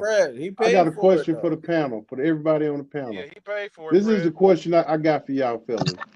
What would you do if you thought another pound was going to hurt you and hurt your I wouldn't performance? cut the weight, and I would pay the price. But we don't know that. See, you guys are adding shit. You guys are adding shit to the equation. Stop it. I don't like when that. See, this is why. See, this is why we fall short, because we always want to make it. We want to make this shit digestible for. Well, what if he didn't know? The nigga missed weight in his fucking hometown. That's it. Period. And criticism's gonna come. We're going. That's our job to criticize. Fred, I feel you on that, Fred. The nigga's in the Boys and Girls Club, traveling around town. He got pounds of jewelry on. He's enjoying the benefits of us paying for these fucking tickets. He's enjoying the benefits of us buying ESPN every fucking month. ESPN Plus costs $7.99. Hey, ESPN, Fred. man, hold these motherfuckers accountable, man. Hey, Fred. Hey, Fred. What impact do all that boys and clubs girls work? No, you feel what I'm saying? It's only a pound. No, it's not only a pound. He was doing a lot of work. How about if you're 10 minutes late picking up your kids every day? Oh, it's only 10 minutes. You're no, right, it's not. Fred. He's the last girl there. You're right, Fred. So and you got to think about it. You gonna let another man watch your daughter for 10 minutes? Hell no. You gonna let a nigga you gonna let an aide watch your daughter for 10 minutes? Oh, it's only 10 minutes, baby girl. No one's here. And you got to think about it. Dad. He lost all that weight to get those belts, right? Fred, let me ask you this though, because this is the first time that I seen Shakur in his city marketing his fight this way. Now look, I agree with you, Fred. He signed for the weight limit, so he has an obligation to adhere to the contract. Mm-hmm. But what if are we taking away? I mean, what if it's just poor planning? Like he put too much on his plate, right? Trying to involve his. That's an excuse, bro. No, that's coming out. That's this it. Is coming out. That's it. This is coming out party. That's an excuse, bro. Okay, then. So that's what it. Like, okay, then. So that's what it is. But that's what it is. It's an excuse. He fucked up. He missed it by a pound. You know, that's what it is. What we supposed to do, though? I mean, what we supposed to do? We're doing it. We're doing exactly. Thank you. And by the way, like I said, he paid for it though. I feel that's like what I'm saying. Like he paid for it. It wasn't for free. No, but the thing about it is, he's not finished paying for it because criticism is going to come after the fight. Oh yeah, all his detractors. Oh, you was fat in your hometown. You don't love those kids. You talk about you inspire. You don't love the belts like you say you do. You understand? I'm not saying this ain't a death sentence. I'm not saying fuck Shakur. I'm never watching this fight again. He ain't used steroids, but what I'm saying is he needs to hear people that actually that he needs to hear the fans. Like, hold up. This is an expectation. This is a baseline expectation. You don't make weight, you don't get paid. It's simple. It's up to that. Thank God he's on ESPN. If this nigga was fighting in Atlanta or fighting in a small venue, he probably couldn't afford to pay his opponent. Look at the other card when Devin wanted to pay his opponent. He's like, nah, I ain't paying the kid. Nah, I'm not doing it. Nah, fuck it. You know, but anyways, but to put a button on Floyd Mayweather Marquez, it was a non-title fight. So it's a big difference between a non-title and a title fight. You know, like you got all these sanctioning bodies them fluid. Man, I just true. And did Floyd just get out of jail or some shit like that? Yeah, that was his first fight. That was his first fight. Yeah, that was his first fight. That's a big difference. No, well, the only thing I was saying is that it's not uncommon, and missing weight is not hard to do. It's very. But on the big stage, when the world's watch, people are watching. You have to be accountable. You have to represent what the belts represent a champion. A champion is prestige to have. And in honor that belt, you have to go by that weight. It's not fair to the other guy who busts his butt. Blu-ray, say it again. It's a what to making weight. It's a science, right? That's a fact. And if you ain't got your shit together, and got your team together, and you're not doing it correctly, what happens? It's easier to miss. Well, Man, you act like he a evidently, B-side fighter, man. We talking about the dude that got no, Jay man. Bridges behind him. Anybody can miss weight, bro. Anybody. But we're Fucking making that's Sean. an excuse. That's an excuse language right there. What Anybody can what miss about weight. Sean Porter missed weight? No, he didn't. He had to cut his goddamn hair off. Did he make weight? That's a sacrifice. Shakur He sacrificed. After a couple of hours, he finally made weight. No, he had 2 hours. That's the rule. He had 2 hours. He cut his hair. He cut his but braids off. when he stepped on the scale, he was over. But you got to respect the sacrifice. You got to respect the fucking sacrifice. And Porter showed the heart of a champion right then and there. He sacrificed. He didn't care about that vain ass hair. His heart was in boxing. But dog money, I don't know if you heard me, but I also said there is no excuse and there's no reason that a boxer should ever miss weight also. Especially at that level, man. We ain't talking. I agree with you. Gotta think about it. When they sign a contract, bro. See, it's different when it's a difference when you're not like an A-side fighter. When these A-side fighters sign these contracts, they already know how many weeks they got. They already know how much they have to weigh, etc. Thank you. Hey, I agree with you, Blu-ray. Ain't no excuse for a professional to be missing weight, but I give him a little bit of a benefit of the doubt because I know personally how hard it is to goddamn make that weight. Because it ain't just about being. The nigga made weight his whole life. No, what I'm saying is that it's not about the silver medalist. It's not. Listen, what I'm trying to say is that it's not about being at. And it's harder to make weight when you're in the Olympics because you got to maintain that weight every day. Yeah, but what I'm talking about is it's a fine line between being on weight and drawing yourself too far down. You know what I mean? It's a fine line, and if you fuck around and kill yourself, and then you're gonna have a bad performance. You know what I mean? And I don't know what he's dealing with personally, whether he got a problem with eating or whatever going on in his life. I'm just saying shit happens like that, especially if it had been like 3 pounds or 2.5 pounds, I'd feel different. At 1.5 pounds, man, that's a start. Bro, 1.5 pounds is a big deal. You know why 1.5 pounds is a big deal? That's 20 miles. That's 20 miles. Right. He's not making the same sacrifice. Right. That's why you make weight to level off the competitive advantages. Right. You understand? And that's why we like boxing, because it's even. That's why they changed the UFC. You had this fat motherfucker fighting a little guy like me. That's why Fred, the only way you're gonna make it even is if you have same day weigh-ins, bro. Right, Fred. These dudes sucking down, bro. You know that, Fred. But I agree with you though. But the Brazilian made weight, and the Brazilian bigger than Shakur. Man, he had better preparation. He walk around much bigger, but come on, man, he ain't the A side though. Shakur had this in advance. He knew his opponent before the Brazilian knew who his opponent was. Hey, I'm not making no excuses for Shakur. I'm just saying I know how difficult it is, and it can happen. Shit happens like that. And notice, nobody said anything about his skills. Because he got the skills. The thing about it is, if you want to be at 135 or you want to go somewhere else, but you can't do that and be a champion. You can't straddle the fence. Right. I personally think he want to go to 135 so he could be. I think he want to be in the conversation with Tank and Devin.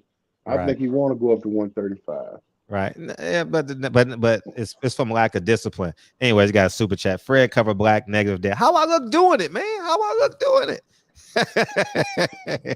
Appreciate you. Anyways, pop your shit, Fred. How I look doing it? I look good doing it. I got an 8-pack and shit. I look good, man. Hey, I look good doing this shit. Anyways, go ahead, man. What's up? Where we at? It's crazy how you can't speak up on an issue because somebody black. Like, that's the stupidest shit I just ever read. Yo, if we was in here talking about some white fighter or white people every day, you wouldn't even get messages like that, bro. We talking about accountability, my nigga. We not talking down on this man. He's a superstar. We just saying, come on, man, 1.5 pounds. That's so big. And y'all getting bent out of shape about people talking about this. Then get the fuck out of here. Niggas is weirdos, bro. Niggas is weirdos, bro, and that's why Hey, I be listen. here Right now, in the listen. Fred. I'm subscribed to quite a few boxing channels, and while we've been on this live stream, I've been getting notifications of other bloggers talking about him missing weight. So go on their Everybody pages talking about and it. get in there. And so go on their channels and get in the comments and keep that same energy. You know what they gonna say? They gonna say, but this is probably the only place where we just gonna hold the man. We not hating on Shakur. Shakur's team is watching this video. They're watching it, it's not. This is out of affinity. This is out of respect for the sport, and we wouldn't be talking about Shakur. We're not saying Shakur is a piece of shit. He's a nigga from Newark. Fuck Newark. All them niggas killed Malcolm X and yada yada yada. No, this ain't about. I had to throw that. Boy, you petty. You petty. Hey, he slid that in there good. But the point I'm making is, if he hears this voice, he's like, hold up. He ain't gonna never say it. He gonna side eye me when he see me, but he in the back of his mind, he gonna be like, man, I can't miss weight again. And that's it. Simple as that. Hey, Blu-ray, I want to know what EJ looking like. What the big fish looking like? Yeah, baby? talk about it, nigga. I hadn't worked with him this camp yet. I seen him, I seen him working, but I hadn't worked with him yet. So what his body looking like? What his body looking like? Are you working with him? He look good. He look good for sure. He looks skinny online. He looks skinny online. He still got some size on him. I seen him. He still got some size on him. Okay. I'm taking all bets against EJ. Just letting you know. What? And 50, 100, 200. Yeah, I'm taking everything on Earl too. Oh, I'm definitely betting there. I'm actually gonna bet Bomac. Once they announce the fight, I'm gonna antagonize Bomac in the bet. Yo, time out, Blue. Are you working with Earl? Not yet. Do you have plans on working with Earl? I want to know. I got plans on working with him, but I'm just waiting on him to get a green light, and then if he get a green light, then we're gonna make it happen. So I'm waiting on him. Okay. Well. Okay. Yeah, but yeah, man. I need him to put Crawford. Blue, I ain't gonna lie, Blue. The fights you had him tuned up in, that nigga look good. I need him that to put Crawford cut up, man. Dirt, but that nigga looked good. You could see the definition, 12-pack. Hey, his Blue, back, you see his Crawford lats. walking around with 8. You see Crawford walking around with 8. Crawford in great shape. Crawford walking around with 8. Like, I'm rooting for Earl, but I'm gonna keep it 1,000 out here. Crawford walking around with 8. Oh, black niggas always look better. Hey, yeah, he is. Crawford better move them abs to his chin then. Hey, I'm just letting you know. Earl used to be the only fish with 8. Crawford got it now. I mean, you know what I mean? I hope we be in. Nigga Earl got more than 8. You need to count him. It's about 10 or 12. They all up in his what's the little old square between the middle of your chest, that little old spot? Somebody Hey man, fuck all that. Blue. Make sure Earl know Crawford walking around with 8, nigga. Yeah, he looked great. Crawford looks great. Hey, by the way, I appreciate you, Victor. I got an update. So I didn't know this. So now we know what the New Jersey rules are. I'll read it to you. Robinson Consecal could have walked in accordance with the New Jersey Commission rules and still received his entire $250,000 purse because he met his contractual obligation by making weight. His purse now exceeds $300,000. Stevenson paid a $20,000 fine to the commission as well. That's from Michael. That's damn, that hurt worse than the criticism. I'm trying to tell you, it came at a cost. Yeah, man. Yeah, $20,000 is a lot. God bless Robinson, boy. He fighting for a world title and got $250,000. Shit, they getting him for that cheap? Yeah, that's what I was about. Yeah, they get him. They got him. Damn. So that means Shakur is getting yeah. That nigga online right now looking at cars. Hey, hopefully it's a wake-up call to him, man. Oh man, we got Al Heyman coming in the building, man. What's up, Al? What's up? Yo, Al? what's up? Yeah, I was looking at something online that said, what was hey, you play the song. Go ahead, what's dog. up? What's up, man? Go ahead, man. Yeah, you know what happened to like what was his fight night weight against Oscar Valdez? Because somebody told me that it was 148. I don't know if that's true or not. Was that true? Probably was. But they said that I mean, he not a small dude. Probably is. They said that he a big guy. He just trying to drain himself to make that weight. And so, somebody I don't know if that's true or not. And but every fighter's man, Earl came on here and said he sat in the sauna for hours trying to make weight against Sean Porter. He made weight. Mm-hmm. Yeah, it's part of the job. It's simple, part of the job. Fighters not gonna say it out loud because they support him, but it's part of the job, man. Man, listen. Because it looked like he was distracted, like because he went back home, and I think that was the bad decision. It's hard to make weight, man. You eating 200 calories for 7 days straight, man, and because I saw him going in the stove, like he was going. I saw him on camera. He was going in the stove. He was getting snacks. He was eating a lot of stuff. I'm like, I knew it. Yeah. I Shakur, gotta watch. yeah. I gotta watch the thing. People gonna edit it out. I ain't gotta watch it. Yeah, it's just like and I saw him one time. He was eating some fried chicken and stuff. What? I'm like, how long ago was this? Oh my god! It was I think I don't know, but it was in the Oscar Valdez fight. But it was way before. But I know that, and he be in and out, This motherfucker like ain't drinking no and fried stuff. chicken, bro. He's out here spreading fake news. This nigga ain't no fried. You got to go time out. Nigga ain't no fried No, chicken. I'm like so I'm saying like his lifestyle, like it looked like now he just. I hope that he don't go down that road like where he just missing weight and stuff like that. You know this based off of a pound. You concerned? You know him? What are you talking about? Based off his life? Yeah, he ain't gonna keep missing weight. This was just a mistake, man. No, I'm worried. Is he just a big dude? Is he just a big dude that is gonna struggle? He gonna move up to 135. Hey, did y'all see that? And get his dominance up there. Hey, did y'all see that video EJ had on Instagram? Nigga had one chicken leg. I saw look like one piece of barbecue chicken. He wanted to make sure everybody seen that shit. I saw like, nigga, I'm just getting one, nigga. hey, yeah, we're gonna talk about this on Sunday, man. We done ran this course, man. But Coach Udoka just proved the age-old saying is still true. Show me a beautiful woman, and I'll show you a man who's tired of sleeping with her. Facts plus tax. Hey, Fred. Right? Yes. What you think about that Brett Favre situation? But he's stealing all those. My God. He needs to go to jail. The nigga needs to go to jail for a long time. I don't think he's gonna go. It's willful negligence. I don't give a fuck about him. Don't care. And it's one of the poorest states in America.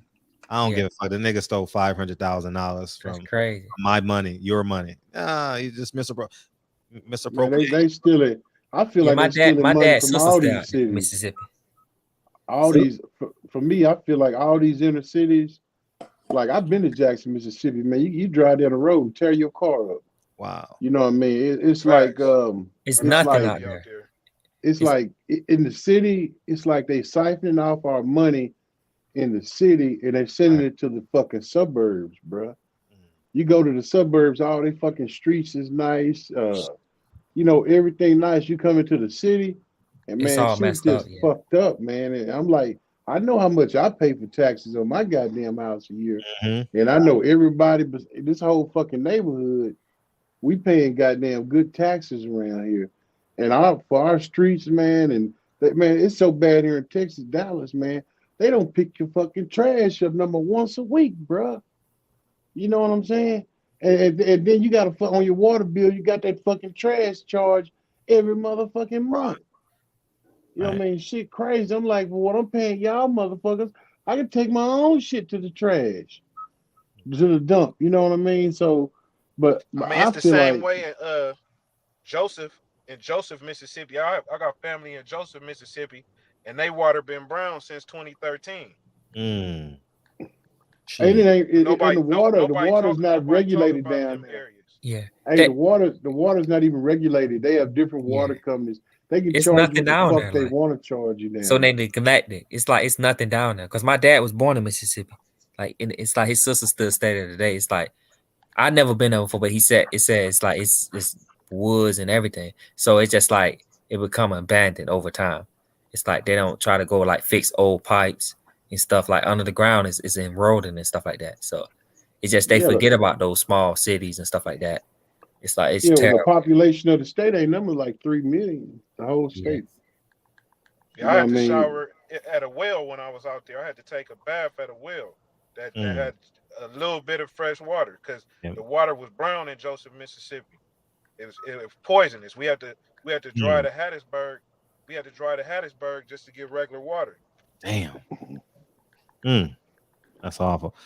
Well, it's benign neglect. You know, whenever that shit came through with whenever segregation happened, all the white people left the cities, right? And Mississippi got probably more private schools than any state. They been did this shit. They took all their kids out of public schools, put them in private schools, and they basically like, you know,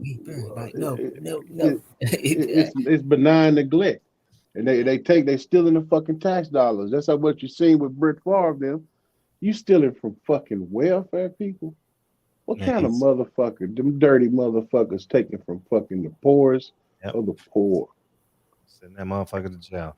Big money. I don't feel sorry for his ass. I don't feel sorry for his ass. See you later. Au revoir. Sayonara. They could throw an interception on the prison yard. That's what you should do. A lot of this shit, I wish you'd come out though. A lot of this shit that these motherfuckers be doing, what they're stealing. I'm telling you, man, these motherfuckers are stealing, bro.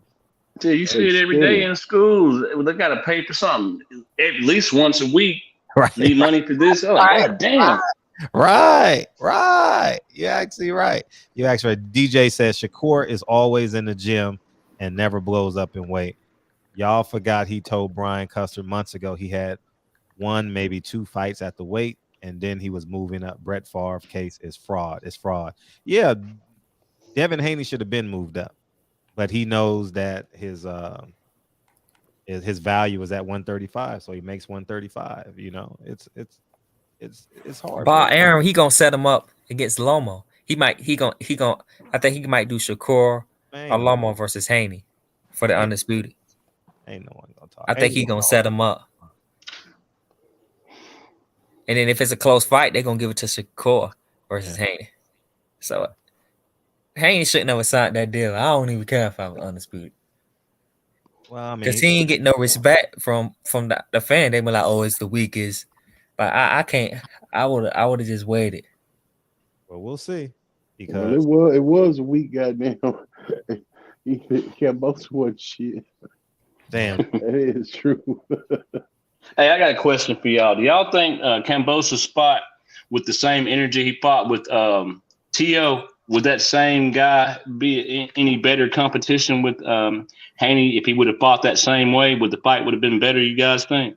No, he couldn't touch Devin. Devin was going to kill. It ain't nothing you could do to make him win that fight, bro. Yeah, I just think that Devin's skill set is just better. You know, Teofimo, you know, he came in against Kambosos with a counterpuncher mindset, and Devin took the fight to Kambosos and just led with his jab. So I just think Devin is a far superior boxer. It's just hands down. He made it look easy, man. Like easy. Bro, if you look at Devin fights, bro, he been winning most of his fights with a jab. Yeah. Yeah, I can't wait to see who get him his toughest fight, y'all think? Haney, Shakur, Tank or Shakur? Tank. Well, he got them all now. He got them all. Bob got them all. 135, 140. He got them all. Shit. But I say Tank knocks all of them out. No, I think Shakur beat the hell out of Devin. I don't think Devin can touch Shakur. Yeah. Has his chin been tested? Man, Shakur is an animal, dog. That motherfucker, and he getting work. He getting nasty like Mayweather was when he started, you know, when he really started to smell himself. So Shakur is a beast. Yeah, Shakur is. You think he beat Haney? Shakur beats Haney? They capable of each other. I think he got more variety. You can't just use a jab against him. You got to use more stuff than that. Cause I can't wait to see them fight so we can actually see somebody make Devin do something different. Right. And as far as Tank goes, Tank he gets beats in a lot of, like, he has to come from behind in a lot of fights. But my thing with him is he got to neutralize, and I've never been the type of person to depend on one punch. But when it comes to Tank, you just got to know it's there. So Devin could be winning the whole fight, and Well, Tank it ain't just one punch. That motherfucker throw dynamite every. He can come no, uppercut. I get it, but I'm just saying that if Tank lands just one time, it could change the whole fight. You know what I'm saying? Yeah, He got that Deontay Wilder type of power, I guess. Yeah, that little motherfucker can thump, man. He can thump. That's one. I'd be scared to fight him. Not because I'm scared of him. I'd be scared to fight him because you just know that at any time, any second, the lights could go out. You could wake up, goddamn, and motherfucker helping you to your stool, you know. You be laying on the ground punching, goddamn. You ever see when they get knocked out, they be still punching on the ground? Yeah. Crazy. Shit crazy. Al Heyman, give your closing remarks, man. We getting the hell out of there. All right, yeah. I think he gonna move up in weight, but he shouldn't miss weight like that again, you know. Like, man. And because he hears our voices, I don't think he's gonna miss weight again. I don't. Yeah. I think he'll be in a good If mind. he goes to neuro, he might miss the weight again. He just shouldn't. Like, it's tough for fighters to go in their hometown. Like, it's like, what's that guy that went to his hometown? I forgot his name. The one that was about to fight Charlo, and he ended up getting blown out the water from Washington. Jared Hurts, yeah.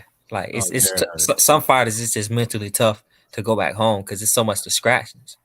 You know, the only fight I know was Earl Spence. He fight good at home, but not many people like have that mindset, like laid back.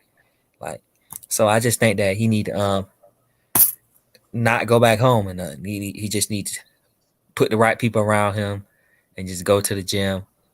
You know what I'm saying? And just naturally lose the weight, you know. All right. Yeah, you're right. Appreciate you, dog. All right, man. Be safe. All right. All right, I'm gonna get on out here too, man. Y'all, man, that's love. Have a good night, man. That's love, man.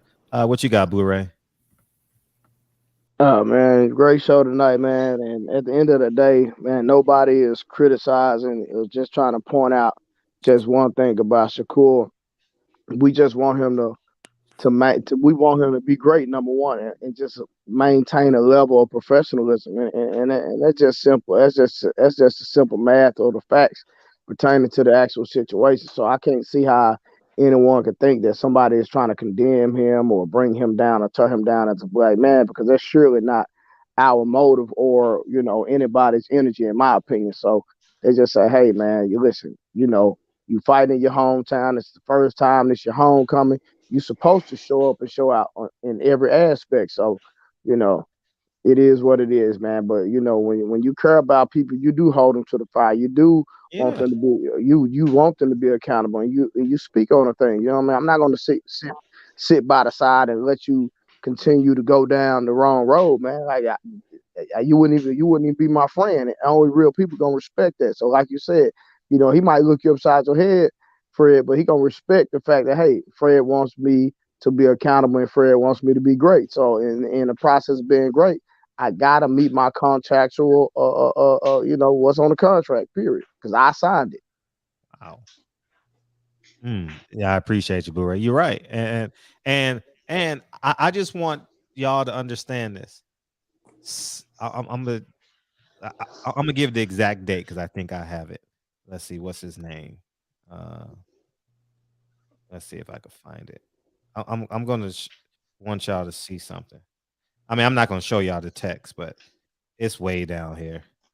Anyways, about 8 weeks ago, 8 to 12 weeks ago, I'm not lying. I swear before God. Let me get the exact date. Oh man, I should have been looking for this while y'all was talking. But anyways, 8 to 12 weeks ago, I saw something in Shakur. You know what I did? 6/18/22. I reached out to Shakur Stevenson's team because I saw something that wasn't cool. I didn't post it. I called him. I called Shakur. I don't have his new number, so it went to whatever it went to. So I called his coach. He didn't pick up, And then I text this coach. I didn't post it and do 13 videos on it. I called him. Who would do that? Everybody else is fans. Oh, I'm a fan. No, I because I care. I reached out to him. Because the video was well below average. I could have posted it, and I was the only one. I'm the only one probably who has the video.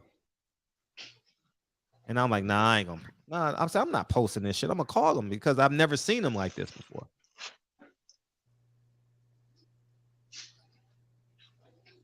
(6/18/22). I spoke to Coach K, Kamarama, whatever his name is, Karama. I'll call him Coach K. But yeah, who would take the time out of their day to do that? A lot of people would, but I'm one of the many. I don't want to exploit these kids. I could have exploited. That video would have got thousands of views. I'm probably the only one that had it. But I didn't. I called him. I don't have Shakur News' number. So I didn't. I swear to God, it was a Friday night. I called him. No lie. I swear to God. I have the proof right here in my phone. Coach K, I have a platform. I'll read you because I can read the first text. Coach K, I have a big platform. I didn't want to post it or make a video about it. I'm just reaching out to let you new people, to let y'all peoples, the people he inspires are watching, and the people who want to tear him down are also watching. That's what I sent Coach K. That's 4 months ago. So, I mean, do what you want, but now he needs to hear my voice. I'm serious about it. I'm not watching his fight tomorrow. I want to watch Keyshawn's fight. I'm going to watch Keyshawn's fight and whoever else is fighting, but I'm not watching Shakur fight because he's a silver medalist. He understands how to make weight every fucking day. We ain't talking about no guy off the corner. I hold him to a higher standard. I'll end on this and I'll let you guys go. Kyle, you still here? No, Kyle been gone. What the hell are you doing in here? But my son wanted to play basketball. He was so excited to play basketball with me today, right? And then, so we're playing basketball yesterday, right? Whoosh, whoosh, having a great time. Dre comes outside and says, "You need to finish your homework." And I said, and so in the car today, he says, "Daddy, can we play basketball?" I says, "No, you didn't do your homework yesterday because Hawthorns do what they need to do so they can do what they want to do." I didn't play basketball with him today. I was on the Ring app. He's outside playing basketball by himself. That's accountability. He didn't come wake me up. I took a nap after I picked him up, but he didn't come wake me, "Daddy, I want to play." He understands. Like, no, that's it. Do your homework first. And I think these are the standards that we got to hold. We got to hold each other to. I'm late 1% of the time to this show. 1%. I come in at 7:30 every night. I can come late. 7:30 every night I'm here. Not because because I value your time. So I'm here every day at 7:30. I value that big homie Coop is here every day. JP, these are the first people in my comment section every day. I show up at 7:30 every day. Every day. Y'all can plug it in. From Sunday to Thursday. I'm showing up 7:30. Not 7:36. Not 7:42. 7:30 every day. That's accountability. 99% of the time. 98 maybe. But for the most part, that's what it is. And I think that's the standard we got to have across the board. A fundamental expectation of all of us. And once we get that, I think we become better people. I don't hate Shakur. I actually love Shakur. Love him. Love him so much that I didn't post that video. Love him so much that I called him. I've never called Shakur in my life. But I had his number from 4 years ago. He changed it. I've never called Coach K in my life. I called him, and that's it. So that's all I want to say, man.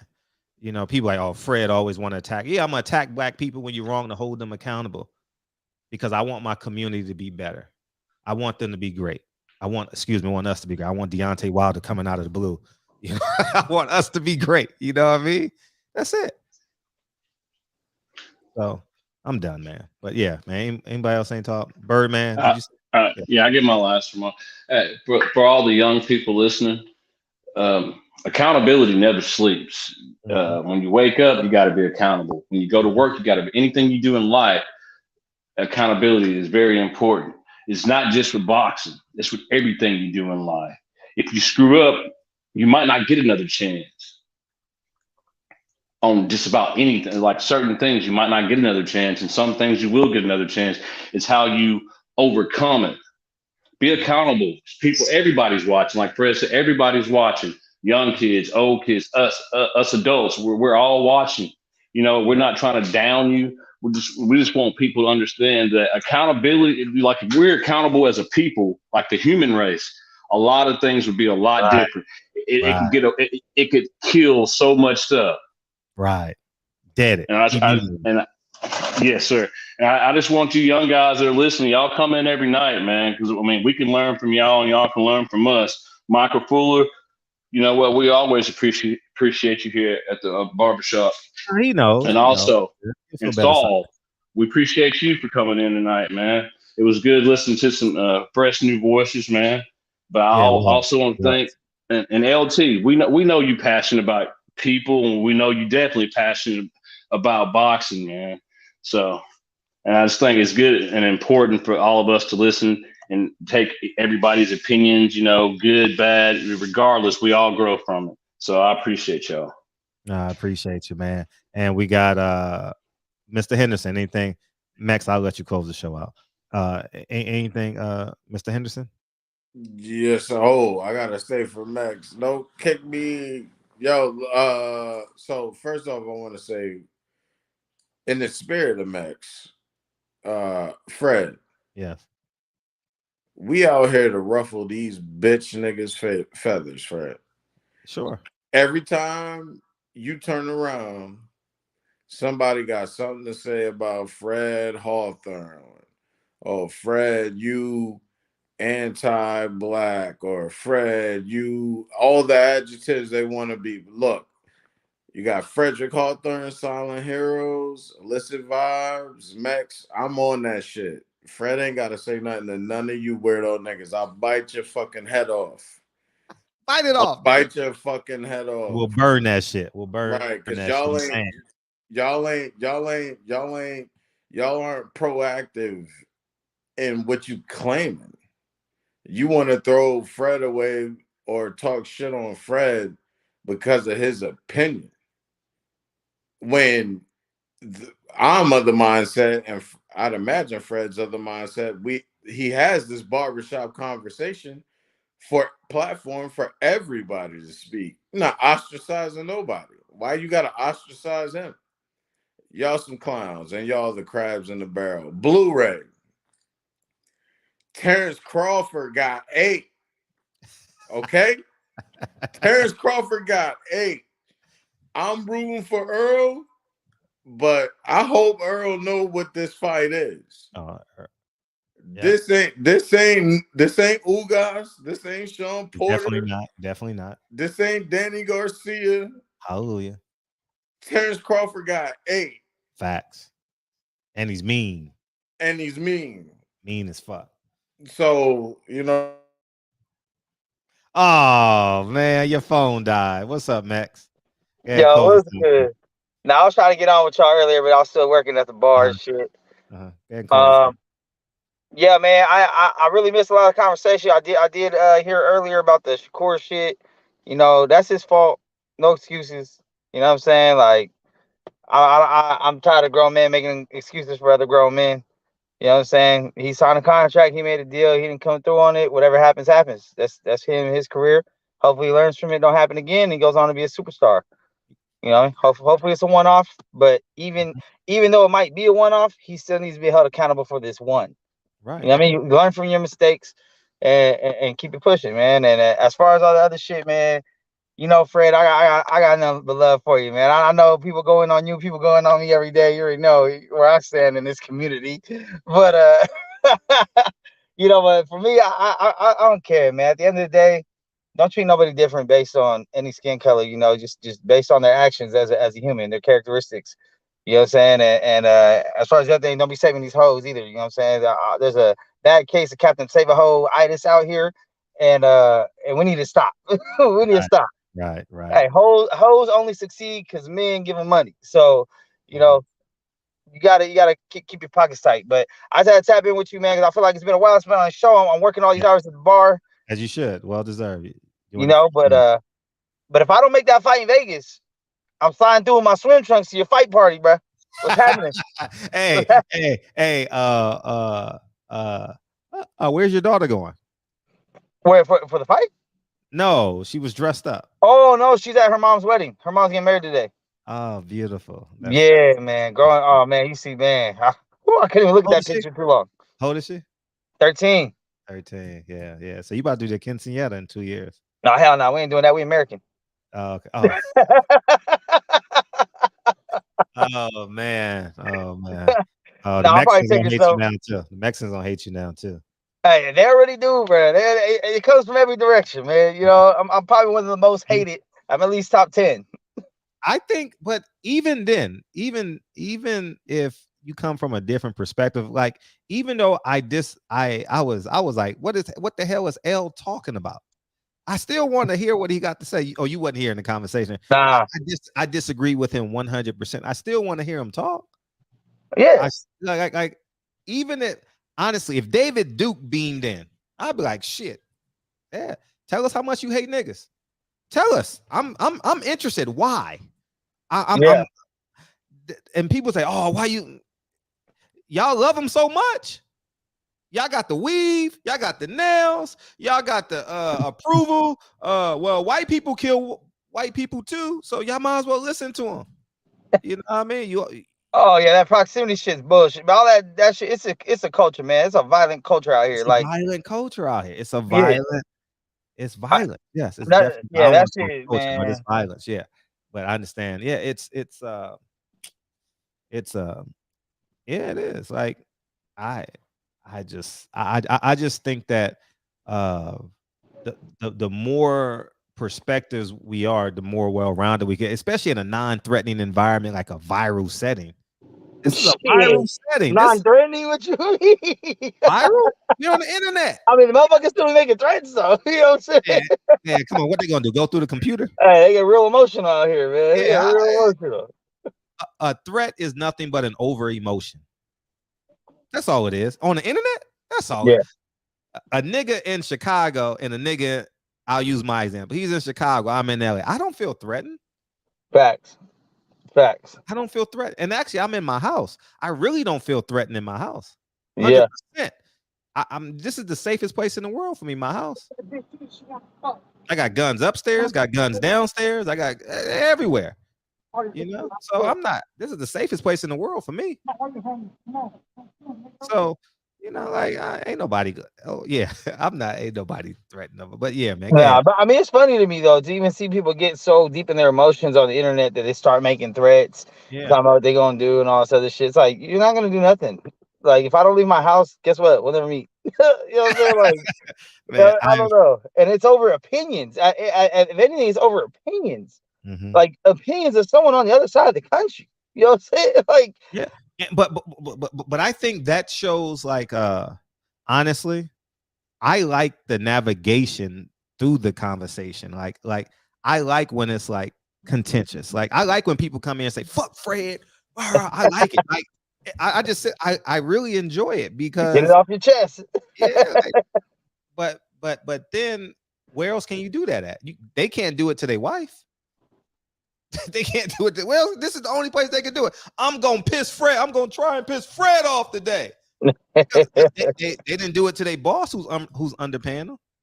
Hey, Fred has, be honest, because it's on camera. Has anybody succeeded on getting under your skin on a live panel? Wesley Muhammad. That viral interview you had. Yeah, Wesley Muhammad. That's the only one where I can say I was like, man. Yeah, because Wesley Muhammad. Yeah, I say it instantly. Wesley Muhammad was the only one where I was like, Got you out the character real quick. Huh? Fuck this nigga. Fuck this nigga. Fuck this piece of shit ass nigga. Fuck that bow tie. You know what I mean? I ain't lying. If man, yeah. Oh man, I just don't like him. He's the only one where I would say that if we were in person, he would have got me out of character. The only one. But anything else, I just respond to them. Yeah, it's funny to me. I just laughing to make some more mad. Why are you laughing? Wesley Muhammad got me. Wesley Muhammad, he gets under my skin. I can't even watch him now. I don't watch him. No, not at all. Man. Disgusting man to me. And they gonna keep trying, man. So far, only one got through. Wesley Muhammad. It was but Wesley Muhammad got, he's a liar. He's a fucking liar, man. He just lies and spreads lies. Oh, look, he's getting you again, Fred. Yeah, right. And he works for see, the funny thing is when these bow tie niggas talk all this shit and work for the white man. Shut the fuck up. How the fuck you wearing a bow tie and you work for the white man? Shut the fuck up, man. These niggas just full of shit, man. Man. Niggas, man. You know, there's a lot of hypocritical statements in a lot of these these ideals, man. That's why you just gotta point them out and keep it pushing. I guess it really don't affect me none, but I love that you have this out here, man. I can't lie. I came across you on the pandemic. I seen a couple of videos before, but it wasn't until I saw the panels. I called, came through, and I appreciate you, man. I appreciate you for, like you said, giving men a safe place to let it off. You know what I mean? Get it off. You might look like a fool. You might look like a hero to someone else. You might just fuck you. Next day, I'm sorry. I love you. You're my brother. Next day, fuck you again. Like, I get it. You know what I'm saying? But it's real. It's real, though. Ain't nothing staged. It's all real, genuine emotions. Right. You're right. Are you home yet? Or are you about to head home? Yeah, now I just put over to jump on. I'm about to head home and then hop on Kyle's shit a little later. Oh yeah. Drive safe. Kyle went to work tonight, I think. Did he? Okay. I know he's been doing this shit at 11, but okay. Yeah, he may do it at 11. Hopefully he does. Yeah. Hey, these last 2 days have been very eventful, Fred. Very eventful. You missing some classic boxing sessions. Yeah. Kyle. Yeah, y'all been adding great value to the show, into his show as well. Yeah. Hey, but all right, Fred. If them tickets are too outrageous, you just give me the Addy. I'll come through. What you need, the meat? I got some EBT probably still left over. I'll bring the meat. No, we definitely can use the EBT for sure. Hey, I'm always gonna pay my way. I'll never come through empty-handed, man. We definitely because we doing steak. We doing steak. And hey, let's get it. I might have about 200-300 left on that bitch. So I got you, man. Appreciate you. We ain't got to pay taxes. I'm not gonna be the guy that just brings a bag of chips and the paper cups. You know what I mean? Facts. Well, if the fight happens. Exactly. If the fight happens. Well, the fight is officially announced. They announced it the 4th of July. Then they announced it on Labor Day. Then they announced it on the Luis Ortiz fight. Then they announced it last week, and now they're announcing it tomorrow. Right? I think they're gonna announce it tomorrow. So they've announced it 6 times. You know? Yeah, according to the pundits. I say we ain't gonna get it this year, but I mean, we'll see. We'll see. I said that. We'll see. I've been wrong before, not often, but I've been wrong. Right. I love you, Fred, man. I'll let you, man. Hold it down. I'll talk to y'all later. I appreciate y'all, man. I appreciate y'all coming through tonight, man. Thank you, man. KB, appreciate you, KB. KB lost 10 pounds, man. Like I said, the poorest white areas in my city, there's little to no crime. Proximity talk is BS. Yeah, proximity talk is BS. I go to a gym with 100 people in there every day. We don't kill each other. 70 people are the same people I see every day. We don't fight. We don't kill each other. You know, my tenants don't kill each other. You know, I've never had a 187 on my properties. Never. Matter of fact, I haven't even had a fight. I've had arguments. You know, so but outside of that, no. But yeah, man, I appreciate everybody, man. I appreciate you, Michael Fuller, man. I appreciate you coming through, man. Everybody has an opinion, man. Everybody got their different life, man. Share it. Why not? Share it. That's why we're here. And, you know, temperatures rise, you know. It is what it is. Shakur don't have no belts no more. So that means he can't go up to 135 and demand a championship fight. He's gonna get a pay cut his next fight. He's gonna make $800,000 his next fight at 135. It's gonna cost him. Plus that $20,000. Bob ain't gonna play. Bob gonna be like, you ain't got no belts. Why I gotta pay you $2 million? You a challenger. Yeah, it's gonna cost him. That's why Devin holding on to them belts. That's your bargaining chips. He could have negotiated a fight at 135, you know what I mean, or 130, you know. The biggest winner in all this is that Mexican at 126. He's the biggest winner because he like, yes, whew, I ain't got to fight Shakur. I'm about to fight for this vacant belt. Yeah, he gonna be that Mexican will be a champion in his next fight. What's his name? The one that fight like this and fight like this. He fight like he got swords in his hands. What's his name? He beat Neho. He beat Isaac Dogbe. Yeah, he didn't miss weight on purpose. If he missed weight on Navarrete, he's the biggest winner in all this. He gets to fight a Mexican for a vacant belt. He gets to fight a lesser Mexican for a vacant belt here in Los Angeles or in San Diego where he's been fighting. He's the biggest winner in all this. You'll see. Oscar Valdez gonna get his belt back. They the biggest winners. And guess what we gonna get?